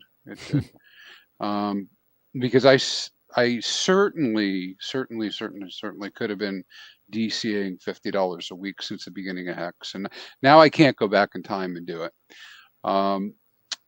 And if you had been DCAing $50 in HEX this entire time, and you were staking it for 6 years, it'd be worth over $1 million on paper. Wow. And then the HEX HODL, just buying it and keeping it liquid, it would be over $388,000. At today's prices? Yes, at today's prices. Wow. And of course that's cherry picking a little bit, because what I'm doing is I'm looking at every single possible day. It's weekly, by the way, but I'm looking at every week and saying you would do it, right? So yeah, right from the beginning. How's that cherry picking? Well, it's cherry picking because the time frame is I'm going right from the beginning. So this is not going to be. I guess don't think that's cherry picking. Look, if you had said it was worth $3 million at the top, which it was, that would be cherry picking. That might be true. All right, I'll take that. But what really brought tears to my eyes was tears of joy. Whereas, I am out of Bitcoin, and if I had, because right before HEX launched, I was, in fact, after HEX launched, I was still doing $200 a week into Bitcoin. Wow. And if I had been sitting on my bag and right now it was only up 36%, I would be pissed. Wow. Right. I mean, I would be beyond pissed. So then the other thing I'll show you with this, so we were looking at the share chart thing. I have this actually up here as a chart now, so you can actually come in and do the searching and whatnot. And that's how, Maddie, I determined that the Godwell hasn't actually changed it in the past, is because I had done that. what I really wanted to show you is I took this DCA comparison and then I went uber geek on it. So this is super geeky. All right. But it's basically the same type of thing, because you'll see the numbers up here are slightly different because I have some different time frames and whatnot picked out. But I'm going to make it big enough that it only shows the top of the screen and not the details. Just know that the details down here change, right, based on what I choose up here. And I've been able to determine some trends and whatnot by looking at this. And dollar cost, cool. yeah, dollar That's cost cool. crypto has some really cool analysis that I saw. And so I may have borrowed conceptually a little bit from some of that, because I don't know if you guys ever seen the charts he has, where they look at specific tokens or coins in periods of time and what a DCA would have resulted in. And it kind of gives you some bands. But because this is all summarized up at the top, you can look at it and say, well, you know, and I went out with a poll. And you could say, well, what if I did dollar cost average from the beginning? And I went out with a poll, and the most common answer was somewhere around $100. And so if somebody had been doing $100 per week, then, you know, these would be the numbers. And again, it gets up in the $800,000 level for the HEX HODL. At today's prices. Yeah, at today's prices. And I determined, I don't know what the prices are at the moment because they moved around, but 150, it was a little bit higher a couple days ago when I tweeted. But at the moment, at today's price, if you had been doing 150, it would be, your HEX HODL would be over $1 million. Wow. And Very then impressive. Yeah, you know, it's pretty cool. And then when you look at it and you say, well, and this is for us stakers, right? Listen, I know that the numbers would shift a little bit if we're at the top of the bull dollar wise, right? So they definitely would be slipping around because you may not have everything available. But if you had been staking this whole time, you would have 3 times as much in value at 3.6 million on paper. That's wild. And so I you know, this kind of helped me understand why I get so excited about it, you know, because I'm feeling these things, but I don't necessarily see all the data. And then a couple other interesting points here that I threw in is you can actually pick days of the week to see if there's differences, and there are, because prices were different. Yeah. You know, depending on the day of the week. But they're was fairly Tuesday a good day or a bad day to buy? Depends. I think Friday is the best day.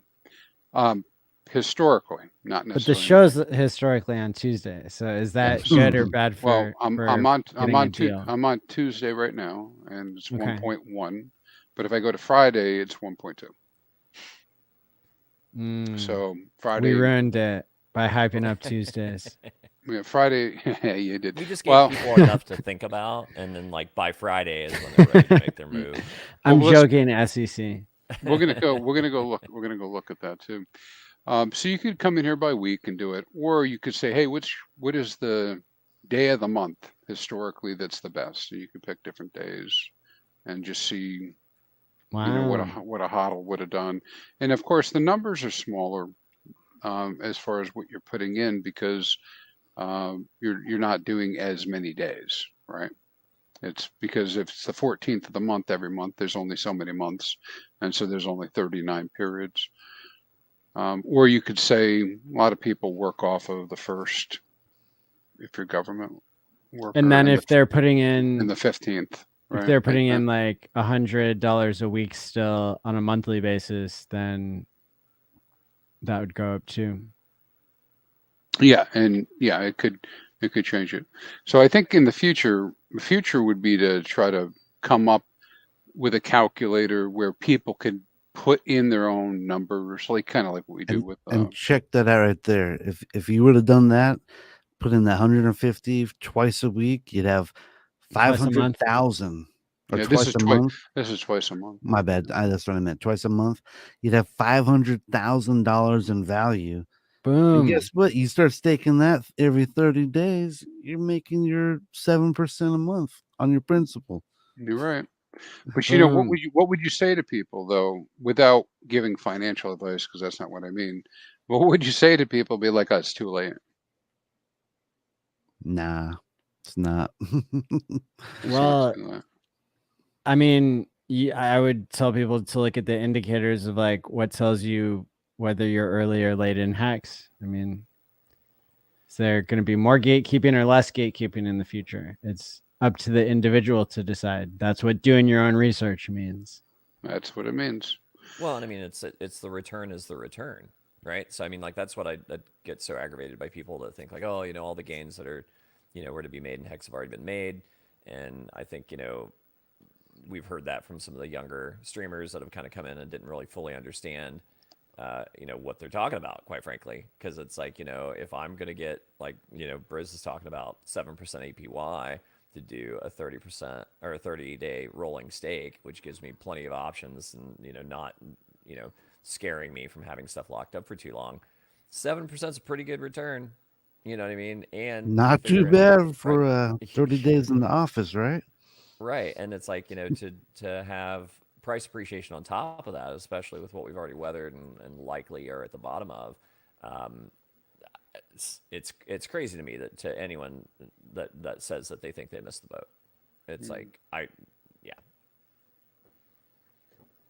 And so just to finish this off, the 3 funny things or fun things I put up here. So I do have best days of the week, Maddie.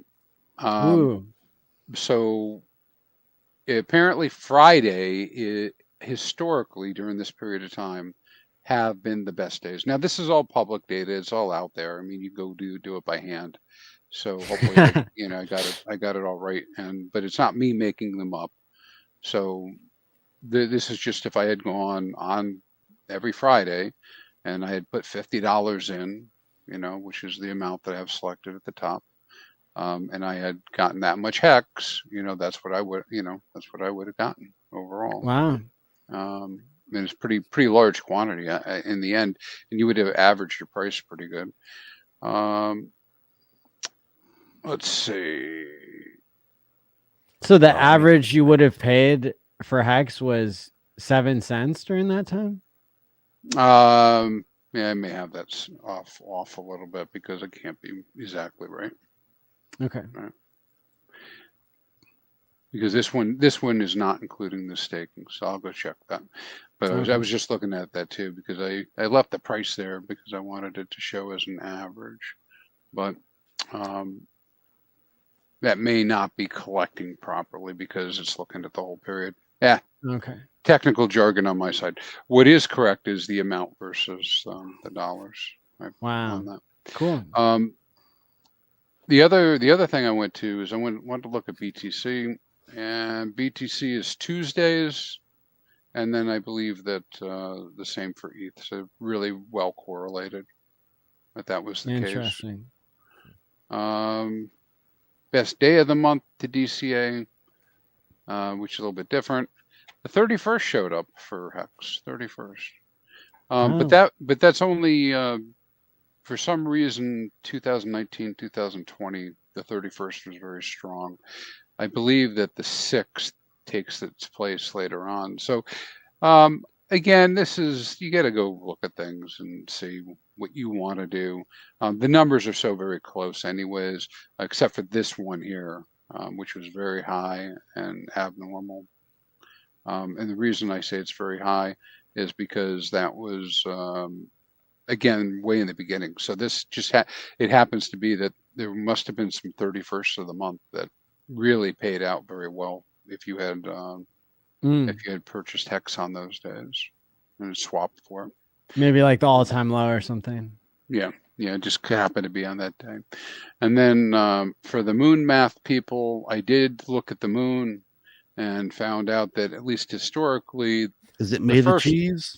The first moon is the best. Because some people look at that, you know, and cool. Yeah, and even then, yeah, wow, right? I mean that you could actually get that kind of ROI over this period. So I think that might be all I had on things to show. Like I say, I've got some other indicators and whatnot, and I'll go back and check those numbers, make sure I'm getting that correct. Cool. And now, do people get access to some of these tools if they're subscribed to your Patreon? And yeah, the get access Patreon. This is all part of the Patreon piece. So people go on there and do that. It's temporary until I actually get a website up and running at some point, like a real website. But as part of the Patreon, and I think this is what I've been doing. We've been talking about it, is loading that up to with perks and other content and stuff for people who join, and join the Patreon.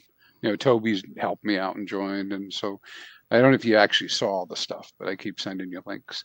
That's one of the problems I think I got. I send too many messages, too many things. I've been a little indisposed this week, but I saw them. I just haven't doubled back and checked them all out. So I appreciate it.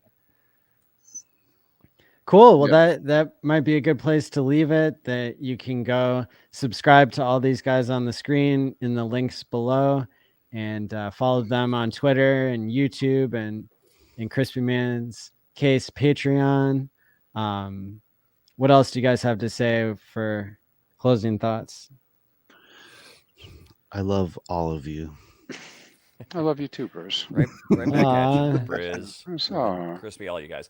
Yeah, it's a pleasure. It's like, it's funny. It's like, not to get all mushy at the tail end, but he dropped the L word. It's like, did I just make Toby cry? Maybe a little. I've cried enough this week, but it's like, it is remarkable. This community, how important it is to me personally, and I'm sure to many of you guys, and how many real life friends that I've made being in it. Hell and yeah. It's like, I mean, yeah, of course it's fun, when you're making money and learning stuff, but it's like, it's the best community in crypto. I mean, hands down. Yeah. I mean, I would hands not be anywhere down. Else. Yep. Right on. Well, stay classy, everybody, and stake wisely, my friends. Stake long, stake hard. Peace out. We'll see you next time. And we're live. Oh wait, we're not.